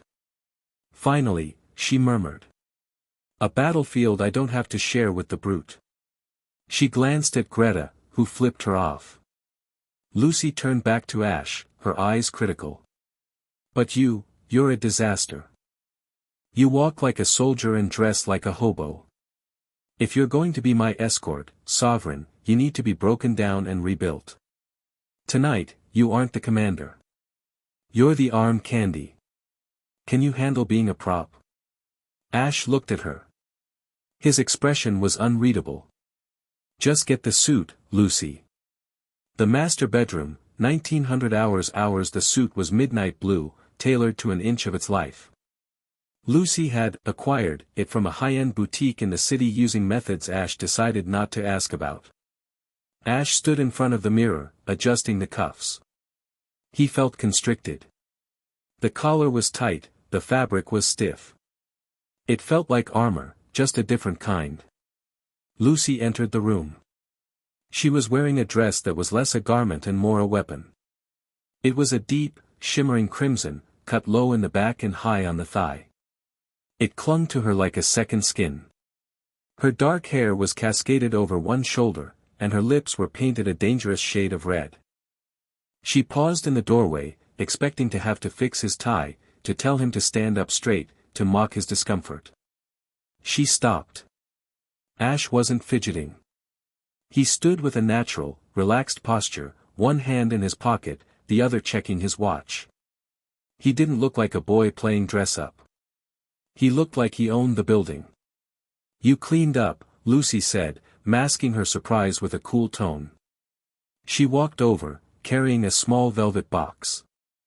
I've had dinner with Queen Eileen of Rhoda and stood in the court of the Mirage Kingdom, Ash said quietly, turning to face her. I know which fork to use, Lucy. Lucy stepped into his personal space. She smelled of jasmine and venom. She opened the box. Inside were two small earpieces and a pair of cufflinks. The cufflinks are scanners, she explained, her fingers deft as she fastened them to his wrists. Her hands lingered on his forearms, feeling the hard muscle beneath the expensive silk. Get close to Thorne. Shake his hand. The cufflink will clone his print. And the earpiece? Ash asked. So I can tell you what to say, Lucy said, looking up at him through her lashes. These people speak a language of subtle insults and layered lies. One wrong word, and we're dead. Let me do the talking. You just look pretty and dangerous. Ash looked down at her.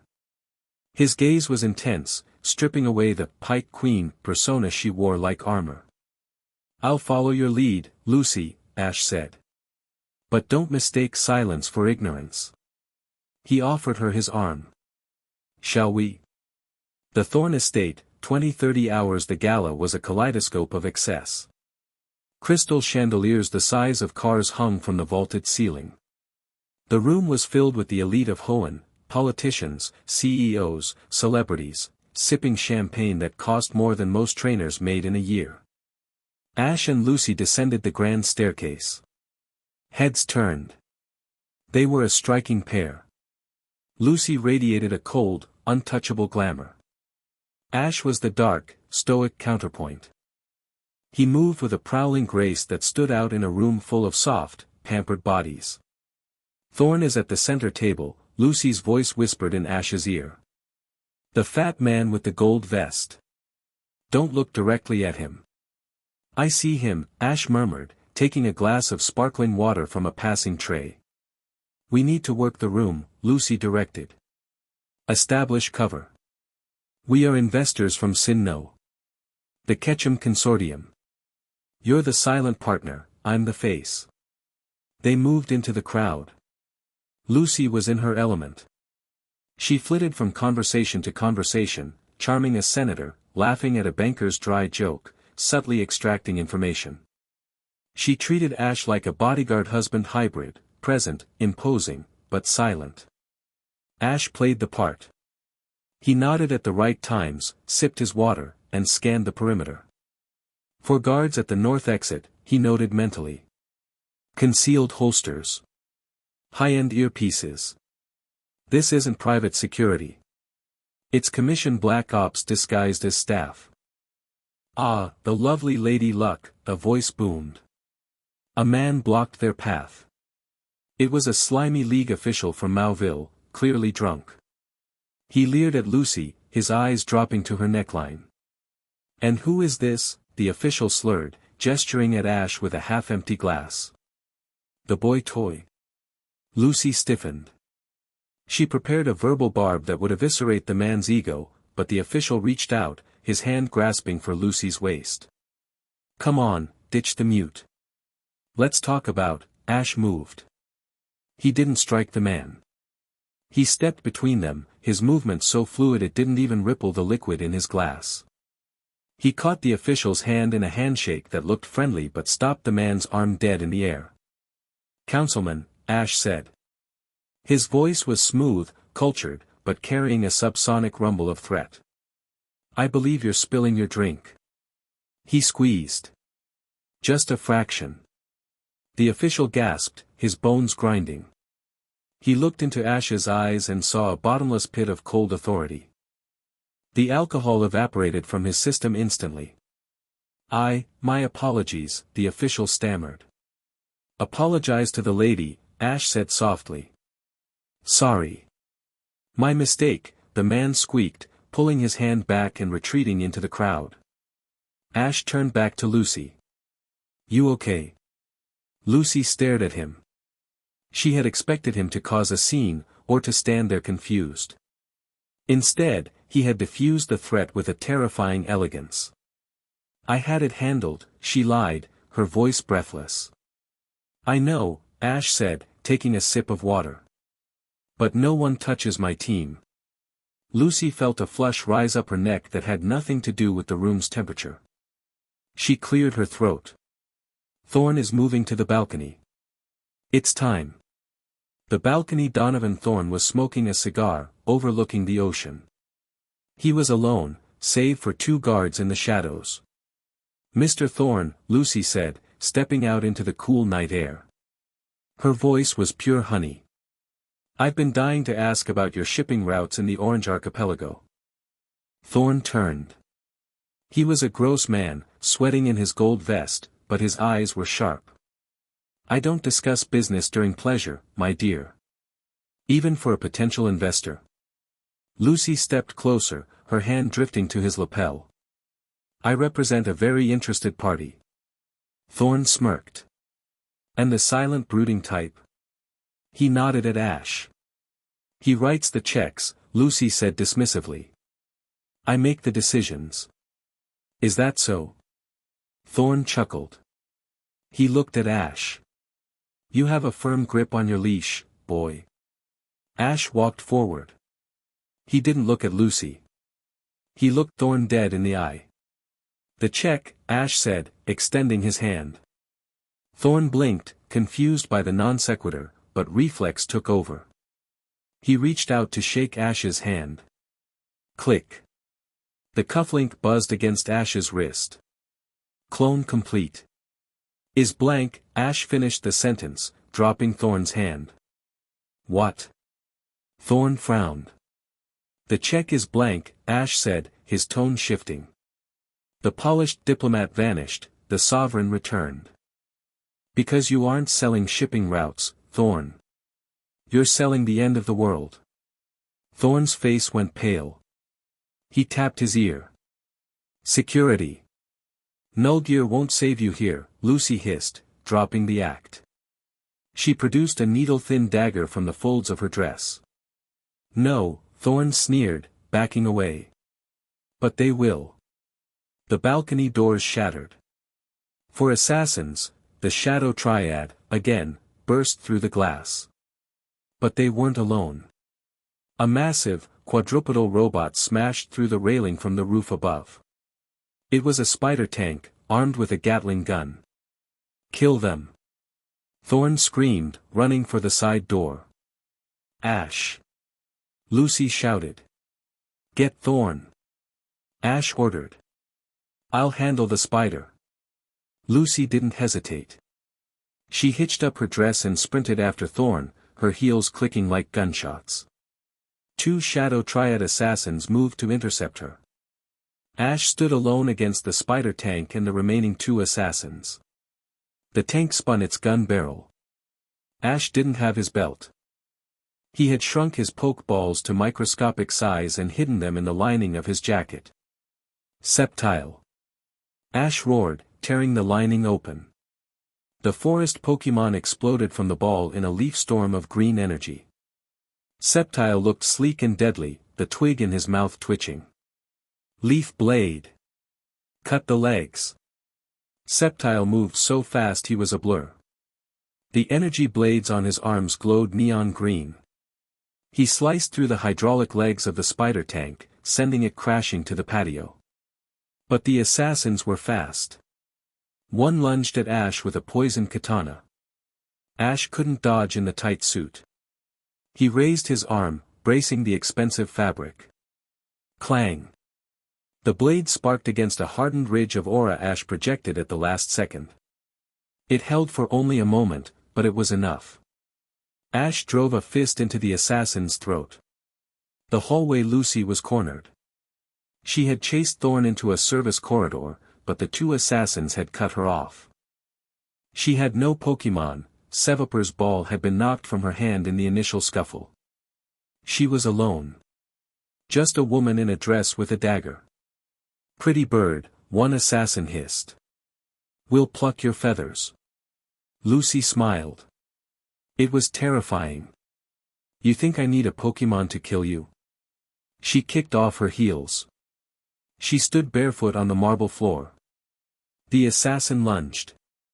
Lucy didn't retreat. She stepped in. She was the Pike Queen. She was a master of Aikido and Venom arts. She caught the assassin's wrist, twisting it until the bone snapped. As he screamed, she drove her hairpin into the pressure point at the base of his neck. He dropped instantly, paralyzed. The second assassin hesitated. Lucy picked up the fallen katana. She looked at the blade, then at the assassin. Run, she suggested. He didn't run. He attacked. Lucy parried, sparks flying. She was fast, but he was stronger. He drove her back against the wall, his blade inching toward her throat. Die, he grunted. Suddenly, a hand reached out from the shadows and grabbed the assassin's head. Ash. He didn't say a word. He slammed the assassin's head into the wall with enough force to crack the plaster. The man crumpled. Ash stood there, his suit torn at the shoulder, bleeding slightly from a cut on his cheek. He looked at Lucy. You okay? I had him, Lucy panted, dropping the sword. I know, Ash said. He looked down at Thorn, who was cowering in the corner, trying to open a keypad door. Ash walked over, grabbed Thorn by the gold vest, and slammed him against the door. He held up his wrist, pressing the cufflink to the scanner. Access granted. The door hissed open. Inside was a server room. Download it, Ash told Lucy. Lucy moved to the console. Her hands flew across the keys. I'm getting the biocodes. And, wait. There's a shipping manifest for tonight. What are they moving? Not what, Lucy whispered. Who? Valerian is here. He's on the roof. He's taking a transport to the ruins of Ulf in 10 minutes. We have the codes, Ash said. We can save the girl. Ash, Lucy said, turning to him. If Valerian is here, we can end this. We can take the head off the snake. Ash looked at the ceiling. He could feel the aura signature above them. It was cold, vast, and rotten. No, Ash said. We stick to the mission. We save the girl. If we fight Valerian now, on his turf, we die. And the girl dies. He grabbed Lucy's hand. We're leaving. The escape they rappelled off the balcony using Septile's vines. They landed in the gardens, sprinting for the perimeter wall where Greta was waiting with the van. Get in. Greta yelled, gunning the engine. They piled into the back. As the van sped away, the estate exploded into chaos behind them, alarms screaming into the night. In the back of the van, the adrenaline crash hit. Ash leaned his head back against the metal wall, tearing off his ruined tie. He was covered in sweat and drywall dust. Lucy sat opposite him. She was barefoot, her dress ripped at the hem, her hair a wild mess. She looked at Ash. She had watched him tonight. He hadn't just fought. He had navigated a world she thought was hers alone. He had protected her dignity from the councilman, backed her play with Thorn, and trusted her to handle herself in the fight until the very end. He didn't treat her like a porcelain doll. He treated her like a blade. You aren't what I expected, Lucy said softly, the noise of the road filling the silence. Ash opened one eye. Is that a bad thing? Lucy crawled across the floor of the van. She stopped in front of him. The Pike Queen mask was gone. Her eyes were dark and vulnerable. I thought you were just another strong trainer, she whispered. Arrogant. Simple. But you. She reached out, her fingers tracing the cut on his cheek. You see everything, she said. You saw me. Not the dress. Not the reputation. Me. Ash caught her hand. His grip was gentle. It's hard not to see you, Lucy, Ash said. You shine brighter than anyone in that room. Lucy let out a shaky breath. She leaned in, her forehead resting against his. She didn't kiss him. She just stayed there, in his space, soaking in his calm. I'm keeping the cufflinks, she murmured. Ash chuckled. You earned them. Up front, Greta watched in the rearview mirror. She didn't make a snide comment. She just smirked and drove faster. The safe house, 2 o'clock hours they returned to the safe house. Scott immediately took the codes and plugged them into the stasis pod. Decoding sequence initiated, Scott said. It will take an hour to cycle the waking protocol safely. Good work, Ash said. He turned to go to his room. I need a shower. Ash, Anabel called out from the sofa. She looked pale. What is it? She's dreaming, Anabel whispered, looking at the girl in the pod. And her dreams, they aren't hers. Ash walked over to the pod. The girl's eyes were moving rapidly under her lids. Who is she dreaming about? Ash asked. Anabel looked up, her lavender eyes filled with fear. She's dreaming about you, Ash. She's calling you. Father. Ash froze. That's impossible, he said. Is it? Scott asked, looking at a DNA sequence on the screen. Ash, look at this. Ash looked at the screen. The DNA analysis of the girl. It showed a chimera strain. Deoxys. Mutuo. And a human donor.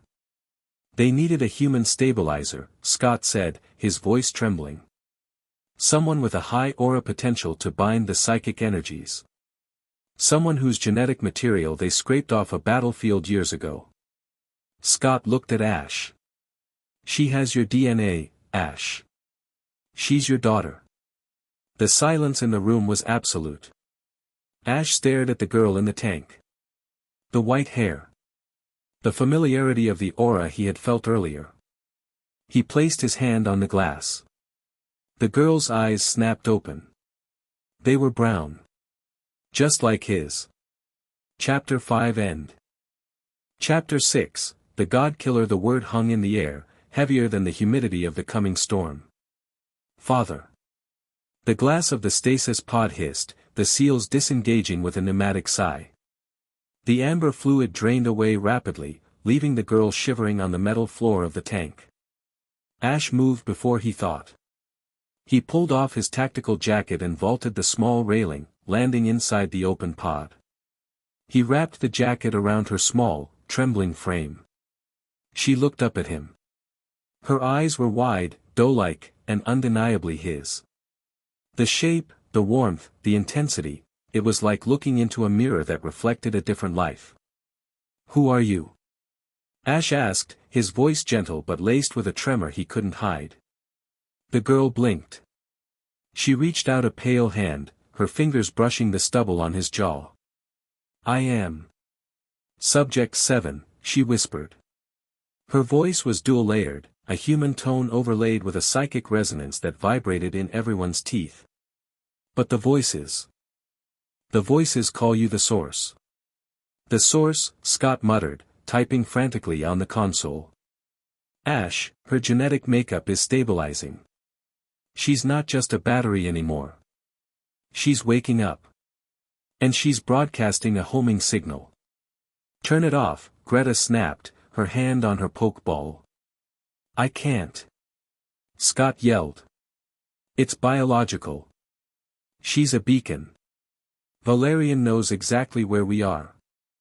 As if to punctuate his sentence, the proximity alarm on the wall shrieked. Hostiles inbound, Anabel said, her eyes glowing lavender as she scanned the perimeter. Air support. Heavy dropships. But, there's something else. She grabbed the edge of the table, her knuckles white. There's something in the woods. It doesn't have a mind. It just has hunger. Ash scooped the girl up. She was impossibly light, like holding a ghost. We move, Ash commanded. Greta, get the van. Lucy, kill the lights. We aren't fighting a siege here. Where are we going? Lucy asked, kicking off her heels and sliding into her combat boots. The Petalburg Woods, Ash said. The canopy is thick. It'll blind their air support. We lose them in the trees. Petalburg Woods, for o'clock hours the forest was a labyrinth of ancient redwoods and choking mist. Visibility was less than 10 feet. The vanguard moved in a tight formation, running through the undergrowth.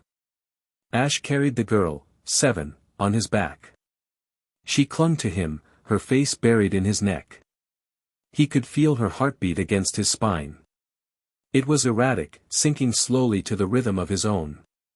Are you afraid? 7 whispered in his ear. No, Ash lied. You are, she corrected him. I can taste it. It tastes like iron. That's adrenaline, Ash murmured, vaulting over a fallen log. And I'm not afraid for me. Contact rear. Greta shouted. A beam of red energy sliced through the mist, incinerating a tree trunk inches from Scott's head. Keep moving. Ash roared. Pikachu, Thunderbolt. Blind fire. Pikachu turned on Ash's shoulder and unleashed a fan of electricity into the fog. Screams of commissioned soldiers echoed, followed by the sound of malfunctioning armor. But they weren't stopping. They're hurting us, Lucy noted, running beside Ash. They aren't trying to kill us.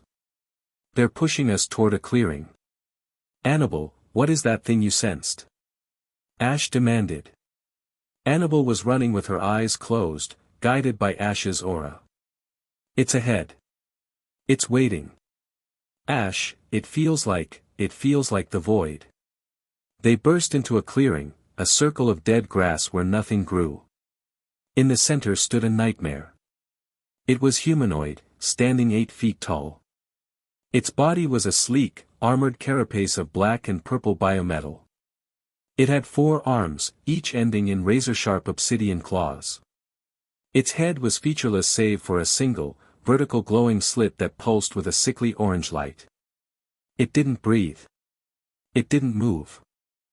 It just stood there, emitting a low, bass thrum that made the ground vibrate. Subject 0, Scott whispered, freezing in his tracks. The God Killer. What is it? Greta asked, her voice tight. A failed experiment, Scott said, horrified. Before they perfected the chimera, they made this. It's not meant to create. It's meant to consume. It eats aura. The creature's head snapped toward Ash. Or rather, toward 7. It screeched, a sound like tearing metal that dropped Anabel to her knees, clutching her ears. It wants her, Ash realized. He set 7 down behind a large boulder. Stay here. Do not move. Father, no, 7 whimpered, grabbing his hand. It is empty. It will take everything. Not everything, Ash said. He stood up and turned to his team. Greta, Lucy, protect the girl. Anabel, keep Scott alive. Pikachu, with me. Ash walked into the clearing. Subject 0 twitched. It launched itself forward with impossible speed, covering 50 feet in a blink.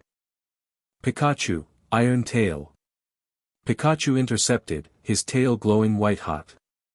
He slammed into the creature's chest. Thud. It was like hitting a mountain. The creature didn't budge. It swatted Pikachu out of the air with a backhand that sent the mouse flying into a tree. Pikachu. Ash yelled. The creature didn't stop. It lunged for Ash, all 4 claws swiping. Ash dodged, barely. The claws shredded his shirt, drawing blood across his chest. He rolled, coming up with a pokeball in hand. Sceptile. I choose you. The grass type materialized, instantly sensing the threat. He didn't wait for orders. He blurred into motion, leaf blades glowing. Sceptile was fast. He was one of Ash's fastest. He struck the creature with a flurry of cuts that would have diced steel. The creature absorbed the hits. The purple armor glowed brighter with every impact. It's taking the kinetic energy.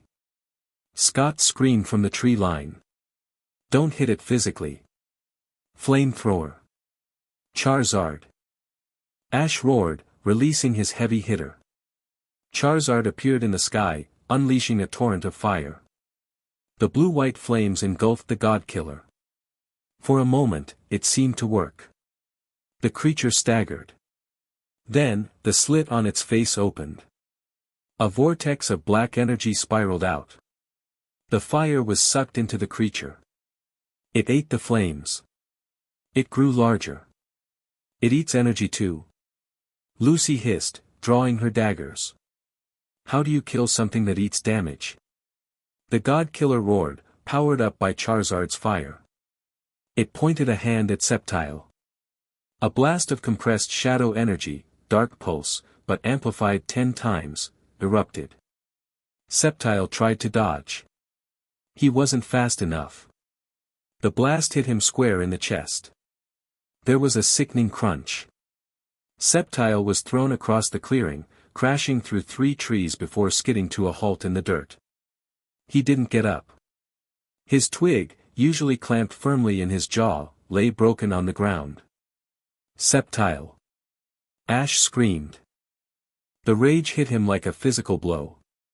It wasn't the hot, fiery anger of his youth. It was cold. It was the absolute zero of a parent watching their child get hurt. The God Killer turned its attention back to the boulder. To 7. It took a step. No, Ash said. The air in the clearing changed. The humidity vanished. The pressure dropped. Ash walked toward the creature. He didn't run. He walked. His eyes were no longer brown. They were a glowing, piercing blue. The aura didn't flare around him wildly, it condensed, forming a tight, shimmering skin over his body. I said, Ash's voice echoed, amplified by the power surging through him. That's enough. He reached into his pocket. He didn't pull out a pokeball. He pulled out a small, shuriken-shaped crystal. He closed his fist around it. Kalos, Ash whispered. Do you hear me? Miles away. No. Distance didn't matter. The bond was quantum. From the shadows of the forest, water began to gather. The mist coalesced. It swirled, forming a vortex around a silhouette that stepped from the tree line. A ninja Pokemon. Greninja. But he didn't look normal. A veil of water wrapped around him. His features shifted, sharpening, taking on the resemblance of his trainer. The giant water shuriken on his back solidified. The bond phenomenon. Ash didn't issue a command. He didn't need to. He was the Pokemon. Ash swung his arm. Greninja mimicked the motion instantly. A water shuriken flew. But this wasn't water. It was golden energy. The God Killer turned, raising its arms to absorb the attack. Slice. The shuriken didn't get absorbed.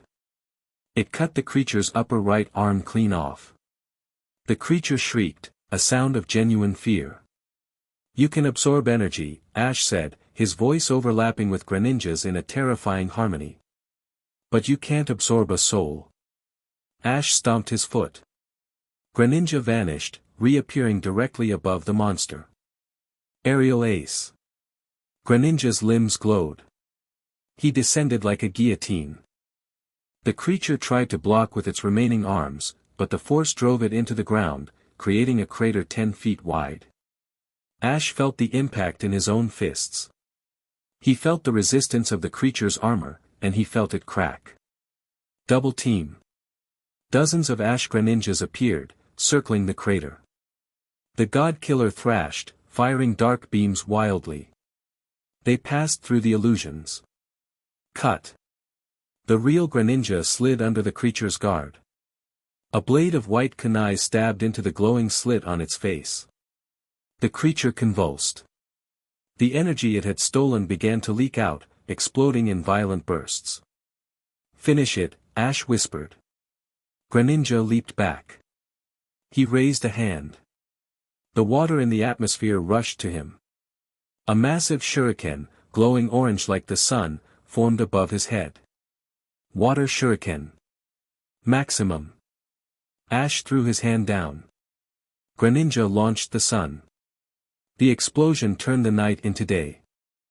A pillar of steam and light shot into the stratosphere, clearing the storm clouds instantly. When the light faded, the God Killer was gone. Only a pile of dissolving black sludge remained.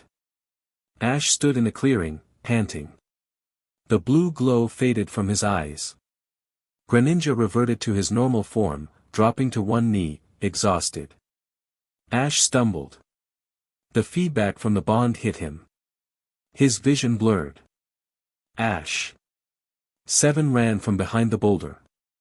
She slammed into his legs, hugging him. You stopped it. You stopped the monster. Ash placed a hand on her head. I told you.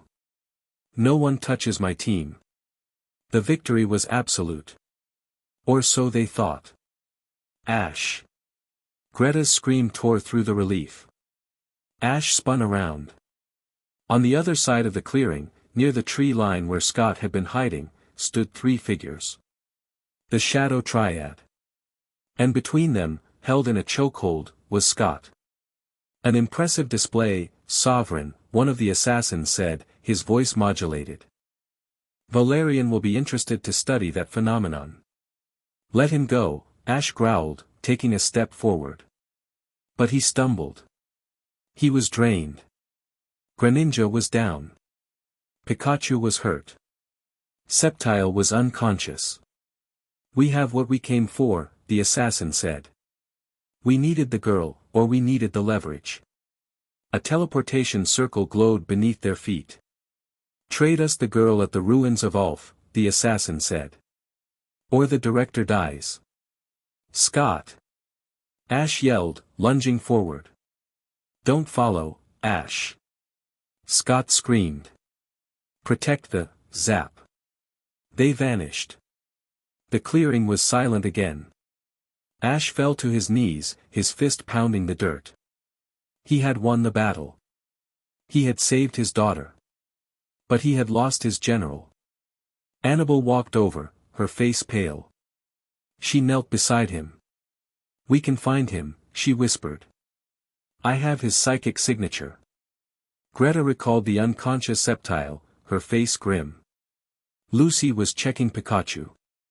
Ash looked up. The fatigue was gone, replaced by a cold, crystalline resolve. They want us at the ruins of Ulf, Ash said, his voice raspy. They want a trade. He stood up, pulling Seven close to his side.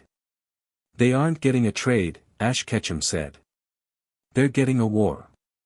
Chapter 6 End. Chapter 7, The fracture. The silence following a thunderclap is always heavier than the silence that precedes it. In the Petalburg woods, the silence that followed Greninja's water shuriken was crushing. The crater where the god killer had stood was steaming, the earth turned to glass by the sheer kinetic force of the impact. Ash Ketchum didn't cheer. He didn't strike a victory pose. He fell. It wasn't a stumble. It was a complete severance of the strings holding him up. The bond phenomenon demanded a toll, a synchronous tax on the trainer's nervous system. Ash had just simulated the physical stress of moving at supersonic speeds and tanking hits from a biological tank. Ash. Greta was there before he hit the ground. She caught him, her knees skidding in the mud. He was dead weight, his skin burning hot to the touch, sweat soaking his torn clothes. He's burning up, Greta hissed, pressing her hand to his forehead. His heart is racing like a hummingbird's. It's the feedback, Anabel said, her voice trembling as she knelt beside them. She was clutching her own head, the psychic death scream of the god killer had felt like a needle in her brain. He pushed the sink too far. He used his own life force to fuel that last attack. Lucy emerged from the tree line. She looked immaculate, as always, but her eyes were tight with a rare panic. She was carrying Pikachu, who was conscious but limping heavily. We can't stay here, Lucy said, scanning the sky. That explosion was a beacon. Valerian's reinforcements will be here in 10 minutes. Scott. Ash mumbled, his eyes fluttering open. They were glazed, unfocused. He tried to push himself up, but his arms trembled and gave out. Scott, they took him. We know, Greta said, her voice unusually soft. She scooped Ash up into her arms. He was heavy, dense with muscle, but Greta was an arena tycoon, she lifted him like he was a child. We saw, Ash. We can't help him right now. 7, Ash rasped, looking around wildly. I am here, father. The girl stepped out from behind the boulder.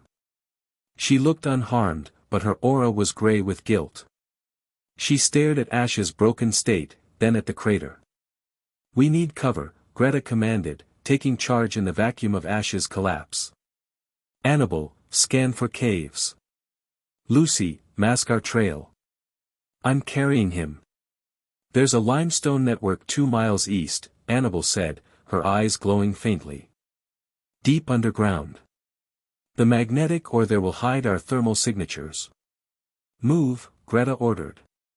The limestone caves, 3 o'clock hours. The cave was cold, damp, and smelled of bat guano and wet stone. It was a miserable place to die, but a perfect place to hide. Greta laid Ash on a bed of dry moss and sleeping bags near the back of the cavern. Lucy got a fire going, smokeless, using dry driftwood and a small starter log she kept in her kit. The flickering orange light cast long, dancing shadows on the walls. The immediate crisis was over, but the adrenaline was fading, leaving behind a cold, jagged reality. They were broken. Septile was in his ball, critical. Lucy had checked the readout, his sternum was cracked, and his energy levels were dangerously low. He needed a Pokemon Center, not a cave. Pikachu was curled up next to Ash, shivering, nursing a bruised ribcage, and Ash was drifting in and out of consciousness. The fever from the bond exhaustion was spiking. He tossed and turned, murmuring names of people the girls didn't know. Misty. Brock. Sir Aaron. Lucario. The three women sat around the fire. Seven sat apart from them, hugging her knees, staring at Ash. "We're done," Lucy said. She was cleaning her daggers, the rhythmic shhk of the whetstone filling the silence. "Scott is gone. He was the bankroll. He was the logistics. Without him, we're just 3 ex-gym leaders and a dying boy on a blacklist." "Shut up, Lucy," Greta growled. She was sitting by Ash's head, wiping his face with a damp cloth. "I'm being pragmatic," Lucy countered, though her voice lacked its usual venom. "The Commission has the resources of a superpower. We have a bag of potions and half a pack of rations. Valerian gave us terms. The girl for Scott. We aren't trading her," Greta snapped, her eyes flashing fire. "She's a weapon, Greta." Lucy pointed the knife at Seven. "Look at her. She's the reason Ash is lying there cooking his own brain. She's the reason Scott is in chains. She's his daughter." Greta roared. "She's a clone."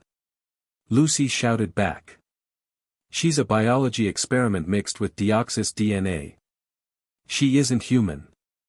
"I am not," Seven said softly. The argument died. They looked at the girl. Seven stood up. She walked over to the fire. She didn't look angry. She looked resigned. "Lucy is right," Seven said, her voice echoing with that dual-layered psychic hum. "I was made to open the door to the space between. If I go to Valerian, he will release the man, Scott. And he will stop hunting you." She looked at Ash, sleeping fitfully. "The source. Father, he will die if he keeps fighting for me. I can feel his light flickering. It is terrifyingly small right now." Anabel, who had been silent, staring into the flames, finally spoke. "No." She looked up. Her face was tear-streaked, but her eyes were clear. "We aren't trading you," Anabel said firmly. "Because that's not what Ash would do. And right now, we are his will." "His will got him killed," Lucy muttered, but she sheathed the knife. "He isn't dead," Greta said.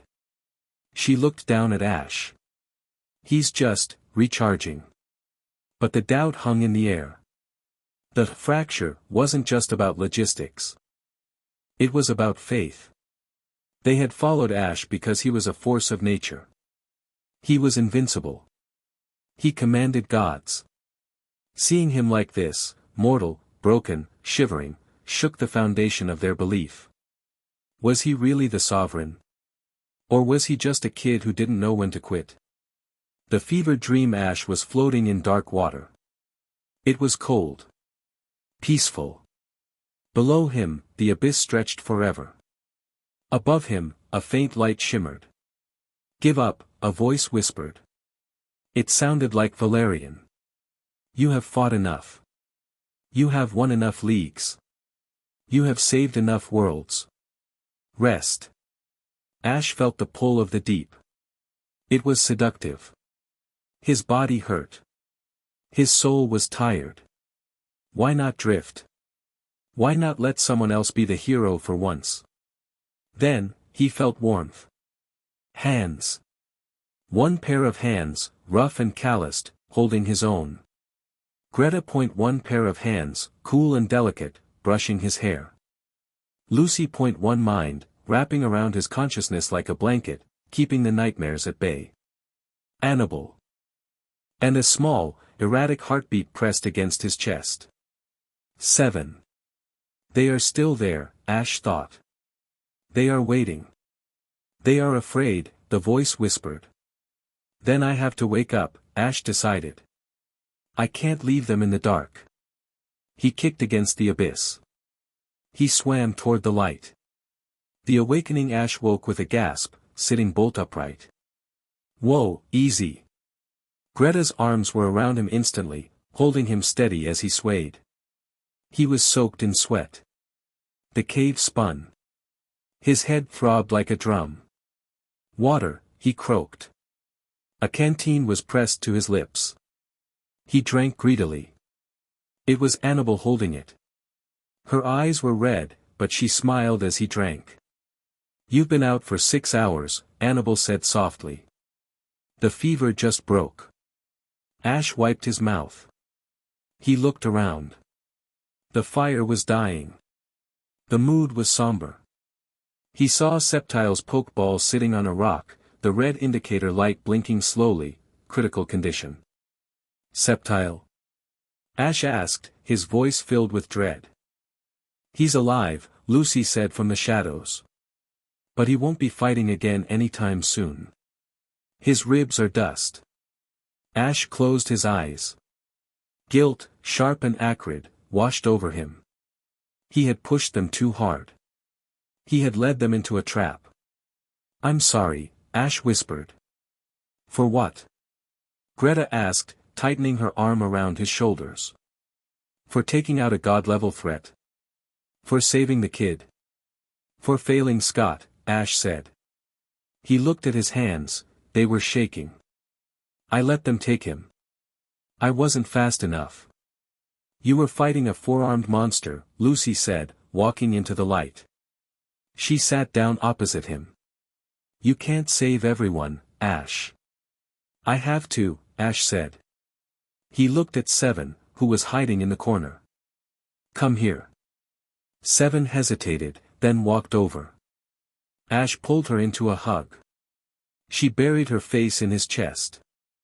I tried to tell them to trade me, Seven sobbed. Ash stiffened. He looked at the three women. He saw the guilt on Lucy's face. We discussed options, Lucy admitted, looking away. We're desperate, Ash. Ash didn't get angry. He didn't yell. He just held Seven tighter. I know, Ash said quietly. I know you're scared. I am too. The admission stunned them. Greta blinked. You? Scared? You walked up to that thing like you owned the place. That's the job, Ash said. He leaned back against the cave wall, looking at the ceiling. The Sovereign has to be fearless. But Ash? Ash is terrified. He looked at Greta. I'm scared that I'm not strong enough to protect you. He looked at Anabel. I'm scared that the noise in your head will come back if I'm not there to stop it. He looked at Lucy. I'm scared that you'll realize I'm just a guy from Pallet Town and leave. He took a deep breath. I've traveled for a long time. I've had friends. I've had teams. But I've always been the one in front. The one who has to be the shield. He looked at them, his eyes vulnerable. But I can't do this alone. Not this time. Valerian is too big. The commission is too strong. If you guys are only here because of a contract, or because you think I'm a hero, then go. Please. Take the van. Go to ground. He stroked Seven's hair. I'm going to the ruins of Ulf. I'm going to get Scott back.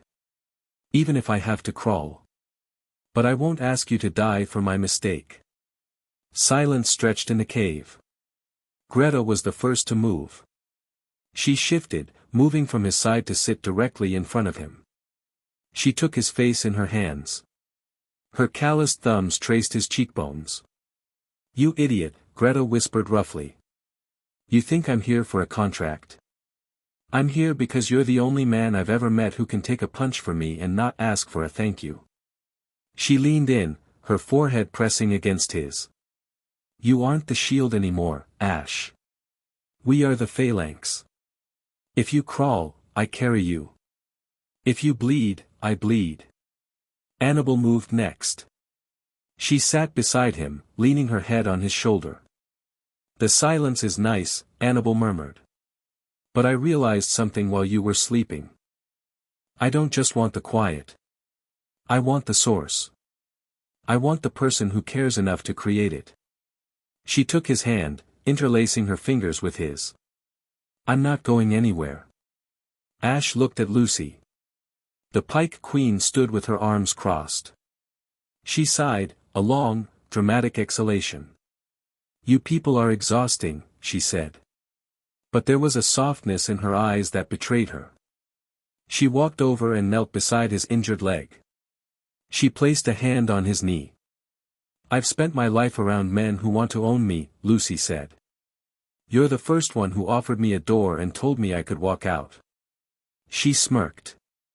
"That makes you incredibly annoying to leave. Besides, someone has to make sure Greta doesn't get us all killed." Ash felt a lump in his throat. He looked at the three of them, his mind, his fist, his shield. And the girl, his responsibility. The harem dynamic Scott had set up, the idea of them as rewards, was dead. In its place was something stronger. A pack. A family forged in fire. "Okay," Ash whispered. "Okay." Seven looked up, her eyes wide. "We are going to fight?" "Yes," Ash said. His voice hardened. The fever was gone. The Sovereign was back, but he was different now. Anchored. "Valerian wants a trade," Ash said. "He wants to open a door to the space between." "So we let him," Ash said. "What?" Greta asked. "He needs 7 to open it safely," Ash explained, his mind racing, tactical gears turning. "But he has the unknown. He can brute force it if he has to. He's waiting for us to bring the key." Ash looked at the map Anabel had left on the floor. "We aren't going to sneak in. We aren't going to negotiate." Ash's eyes glowed blue, faint but steady. "We're going to crash the party. Valerian thinks he's summoning a god. Fine. We'll bring him one." "Which one?" Anabel asked. Ash reached into his pocket and pulled out a rainbow wing. It was old, faded, but it still hummed with a warm, golden heat. "I made a choice a long time ago," Ash said, looking at the feather. "To stay mortal. But that doesn't mean I don't have friends in high places." He looked at his team. "We go to Ulf. We save Scott. And we burn the Iron Will Commission to the ground." The mood in the cave shifted. The despair evaporated, replaced by a grim, workmanlike focus. They spent the next few hours preparing. Greta sparred with her Hariyama and Ash's Halucha, refining their tag team maneuvers. She was done raging. She was sharpening herself into a precise instrument of violence. Lucy brewed poisons. She coated her daggers, her Senbon needles, and even Sevaper's tail with a paralytic agent derived from local mushrooms. "Non-lethal?" Ash asked, watching her. "For the grunts," Lucy said. "For the triad?" "No promises." Anabel sat with Seven. She was teaching the girl how to shield her mind. "Imagine a box," Anabel said softly. "Put the fear in the box. Lock it." "The monster is in the box," Seven whispered. "Then we lock the box tighter," Anabel said. She looked at Ash. "We're ready." Ash stood near the entrance of the cave, looking out at the rain. Pikachu sat on his shoulder. "Pika-pika," the mouse said softly, rubbing his cheek against Ash's. "I know, buddy," Ash said. "One last ride. He looked at the rainbow wing in his hand. "Ho-oh," Ash whispered. "I've never asked for a favor. I've never called in a debt. But if you're watching, I'm going to need a miracle." The feather pulsed once. A warm heat spread up Ash's arm. He smiled. He turned back to the cave. "Let's go," Ash said. The road to Ulf. They stole a commissioned transport truck from a checkpoint near Violet City. It was risky, but they needed speed. Greta drove. She drove like she fought, aggressive and fast. Ash sat in the passenger seat, reading the dossier on the ruins of Ulf. "The ruins are a dimensional thin spot," Ash briefed the team in the back. "The unknown are the writing code of the universe. If Valerian shackles them, he can rewrite reality locally. He can erase us from existence." "How do we stop the unknown?" Lucy asked. "We don't," Ash said. "We break the shackles. The unknown are chaotic neutral. If we free them, they'll turn on Valerian." "And the Chimera?" Anabel asked. "The DNA is there. If he activates it." "That's my job," Ash said grimly. "If the Chimera wakes up, I handle it." "Alone?" Greta asked, glancing at him. "No," Ash said. He looked at the three women in the rearview mirror. "Together. We hit them with everything. A union attack." "We've never practiced a union attack," Anabel noted. "Sinking 4 trainers and their teams. It's theoretically impossible." "We're the vanguard," Ash said. "We do impossible before breakfast." The truck crested a hill. Below them, in the valley, lay the ruins of Ulf. It was no longer an archaeological site. It was a fortress. Floodlights swept the valley. Massive energy pylons had been erected around the main ruins, generating a crackling shield dome. Inside, a swirling vortex of purple clouds churned in the sky. And in the center, suspended on a cross of energy, was Scott. "He's alive," Anabel confirmed. "Not for long," Greta said, revving the engine. Ash put on his hat. He turned it backward. "Drive," Ash said. "Drive it right through the front door." Chapter 7 End. Chapter 8, Siege of the Ancients. The descent into the Valley of Ulf was not a stealth approach. It was an avalanche.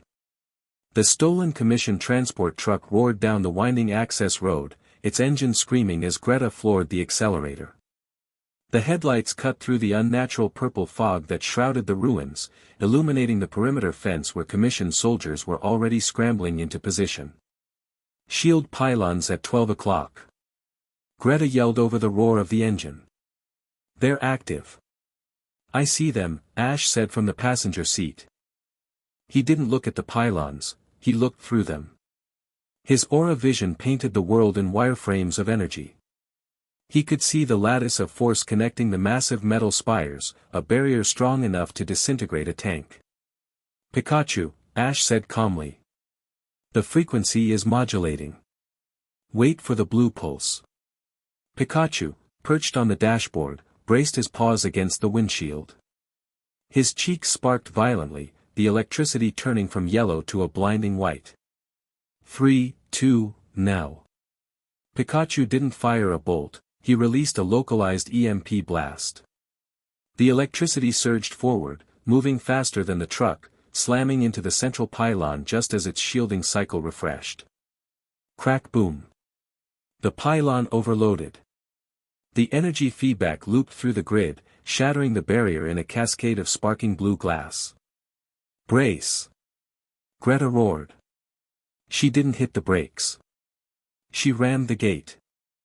The reinforced bumper of the truck smashed through the chain link and concrete, sending debris flying. The truck fishtailed, tires shrieking on the wet grass of the valley floor, before slamming sideways into a stack of supply crates. The back doors kicked open before the wheels stopped spinning. "Go! Go! Go!" Lucy shouted. The vanguard deployed. The fist Greta hit the ground running, the muddy grass slick under her boots.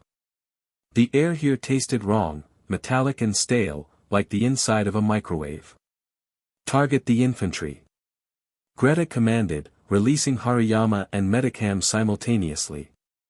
Don't let them set up a firing line.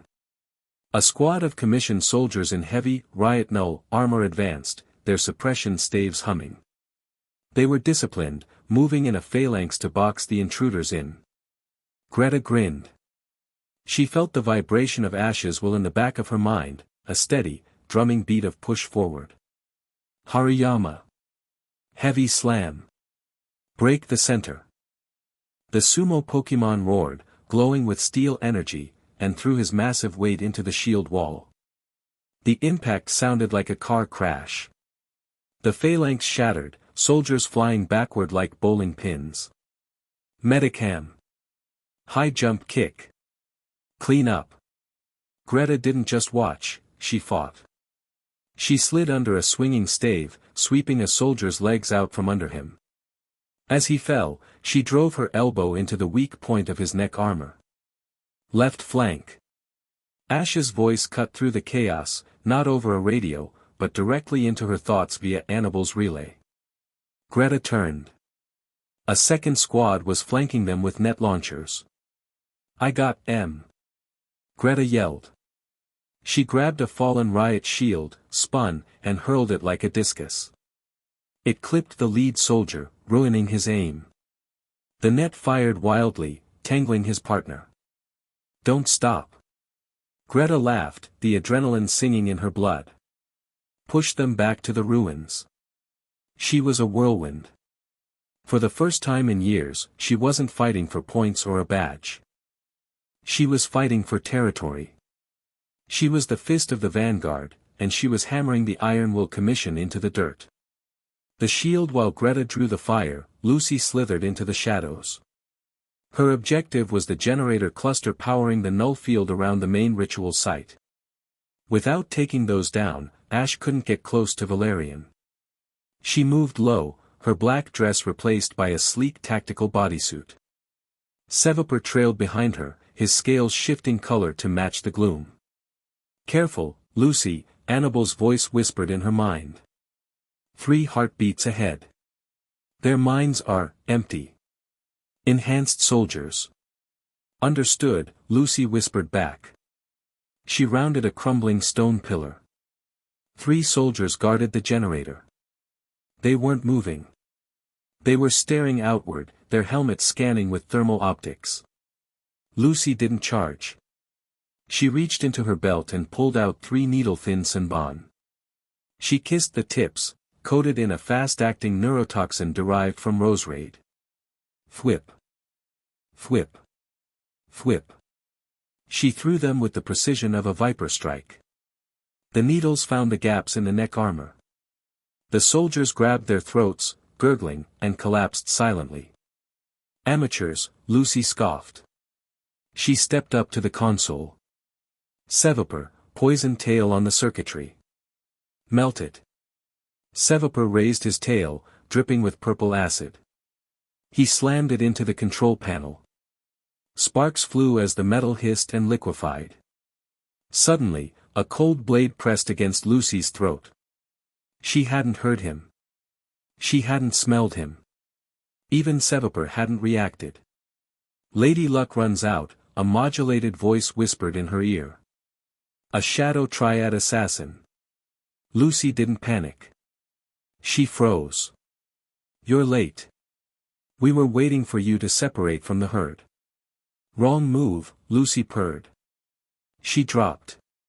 Not away from the blade, but straight down. As she fell, she triggered the hidden mechanism in her heel. A cloud of fine, glittering dust exploded upward. Sleep powder. The assassin flinched, holding his breath, but the distraction was enough. Lucy swept his legs, rolling backward to gain distance. Milotic. Dragon pulse. She threw a poke ball into the air. Her Milotic emerged, a coil of iridescent beauty. A beam of draconic energy blasted the assassin, slamming him into the stone pillar. Lucy stood up, smoothing her hair. Never bet against the house.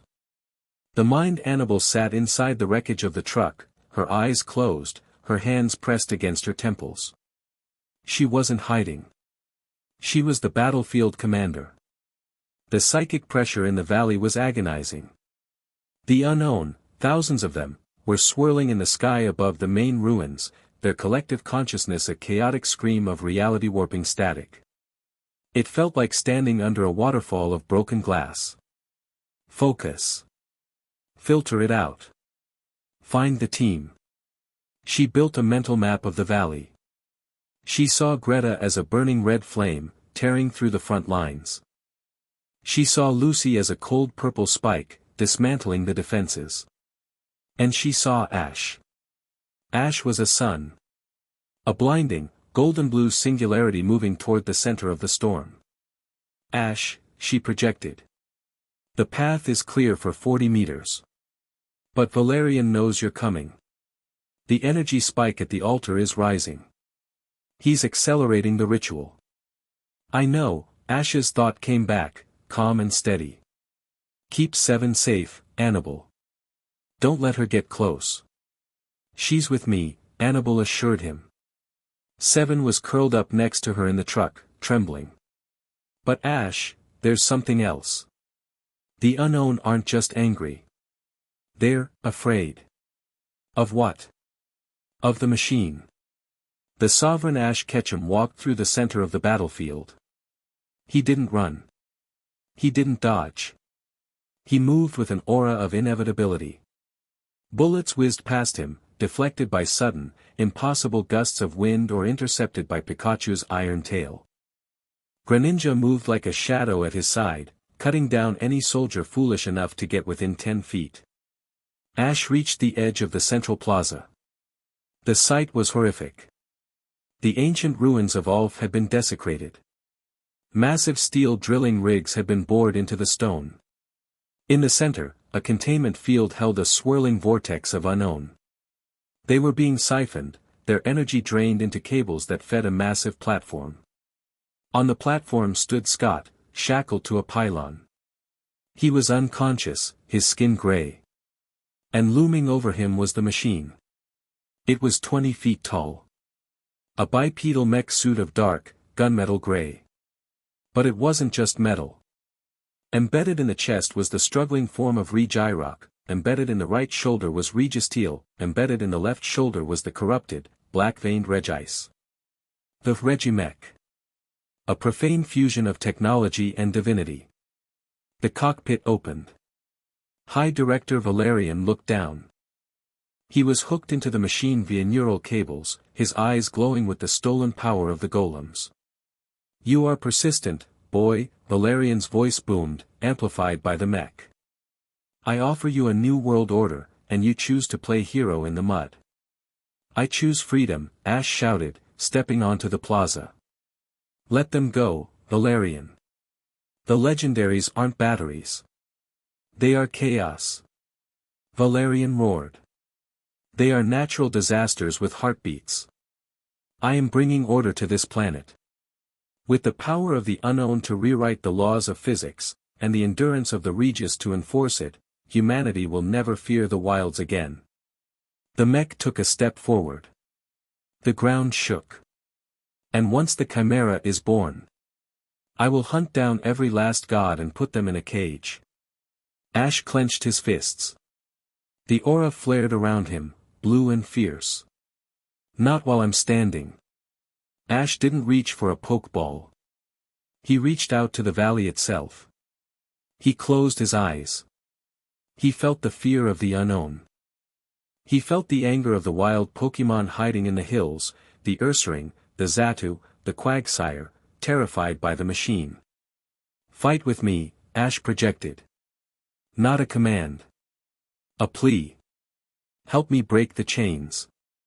A roar answered him. Not from his team, but from the hills. Dozens of wild Pokemon poured into the valley. A flock of Xatu descended, bombarding the commissioned soldiers with psychic blasts. A stampede of Donphan rolled down the cliffs, smashing into the perimeter reinforcements. You rally the vermin? Valerian scoffed. Pathetic. The Regimech raised its arm. The Registeel shoulder glowed. Flash cannon. A beam of silver light, thick as a tree trunk, fired at Ash. Greninja. Hydro pump. Charizard. Flamethrower. Pikachu. Thunderbolt. Ash released his entire team at once. They combined their attacks into a single beam of destruction. The collision was blinding. The flash cannon met the combined assault in mid-air, creating a sphere of volatile energy that expanded outward, vaporizing the stone floor. Ash shielded his eyes against the gale. Push! His Pokémon roared, pouring everything they had into the beam struggle. But the Regimech was powered by 3 legendaries. It was winning.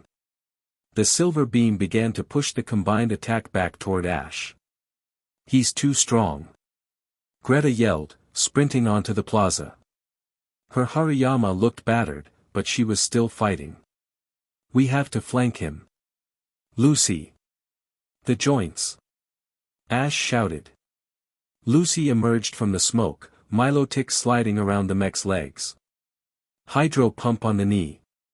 The water blast hit the mech's hydraulic knee joint. It stumbled, the flash cannon going wide and carving a trench into the mountain. Now. Ash ordered. Close the distance. The vanguard charged. It was a raid boss battle. Greta and Hariyama assaulted the legs, trying to topple the giant. Lucy and Milotic harassed the sensors, blinding it. Ash and his team took the center, drawing the aggro. Regi Rock. Rock Slide. Valerian commanded. The chest of the mech glowed. Massive boulders materialized from thin air, raining down on them. Pikachu. Iron Tail. Shatter them. Pikachu leaped into the air, a yellow blur, smashing the rocks before they could crush Greta. You are annoying insects. Valerian snarled. The mech swatted Greninja aside like a doll. The mech locked its sights on Greta. She was doing the most damage to its stability, hacking at the hydraulic lines with her bare hands and a combat knife. Greta. Move. Anabel screamed telepathically. Greta looked up. The Regi's shoulder was glowing. But it wasn't an ice beam. It was sheer cold. An absolute zero-kill shot. She tried to dodge. Her boot slipped on the wet stone. She was trapped in the target lock. Goodbye, Tycoon, Valerian said. The beam fired. Time seemed to slow down. Greta saw the blue light. She knew she couldn't evade it. She braced herself, raising her arms in a futile guard. I'm sorry, Ash. I couldn't break it. Then, a shadow fell over her. It wasn't a Pokémon. Ash Ketchum had used Quick Attack. He didn't use it to attack. He used it to intercept.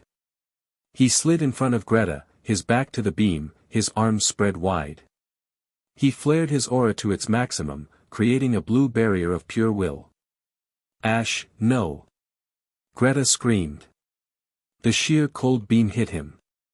It didn't freeze him instantly. His aura fought it, grinding against the legendary ice energy. But the force was cataclysmic. The barrier shattered. The beam slammed into Ash's back. He didn't scream. The air was sucked out of his lungs. The cold was so intense it burned. He felt his heart stutter, his blood turning to slush. He was thrown forward, slamming into Greta, his momentum knocking them both clear of the impact zone. They tumbled across the stone, coming to a rest near the edge of the platform. Silence fell over the battlefield. Even the wild Pokémon stopped fighting. Greta scrambled up, ignoring her own bruises. Ash. Ash. He was lying face down. His tactical jacket was frozen solid, white frost creeping up his neck. His skin was blue. Greta turned him over. His eyes were closed. She pressed her ear to his chest. Nothing. No heartbeat. No, Greta whispered. No, no, no. You don't get to do this. You don't get to be the hero. She started CPR, pounding on his chest with frantic, terrified strength. Breathe, damn it. Breathe. Valerian laughed. It was a cruel, metallic sound. The king is dead, Valerian announced. Checkmate. Lucy froze, staring at Ash's body. The color drained from her face. Her daggers fell from her hands. Anabel, back in the truck, screamed. A psychic scream that shattered the windows of the vehicle. Ash. 7, sitting beside Anabel, felt the link snap. The warm light she called father had gone out. Valerian turned the mech toward the remaining vanguard. Now, Valerian said, charging the flash cannon again. Finish the rest. Greta didn't look up. She kept pumping Ash's chest. Tears streamed down her face, mixing with the dirt and blood. Come on, Ash. Come on. You promised. You said we'd change the world. She felt a hand on her shoulder. It was Pikachu. The electric mouse wasn't crying. He was staring at Ash's face with an intensity that was frightening. His red cheeks were glowing with a low, unstable frequency. Pikachu placed a paw on Ash's frozen heart. Pika. It's over, Valerian said. Pie. Suddenly, the rainbow wing in Ash's pocket, the one he had carried since the beginning of this siege, began to glow. It wasn't a soft glow. It was a burning, resurrection fire. Ash's chest didn't move. But his aura. His aura ignited. It exploded outward in a shockwave of gold and crimson flame, melting the frost on his skin instantly.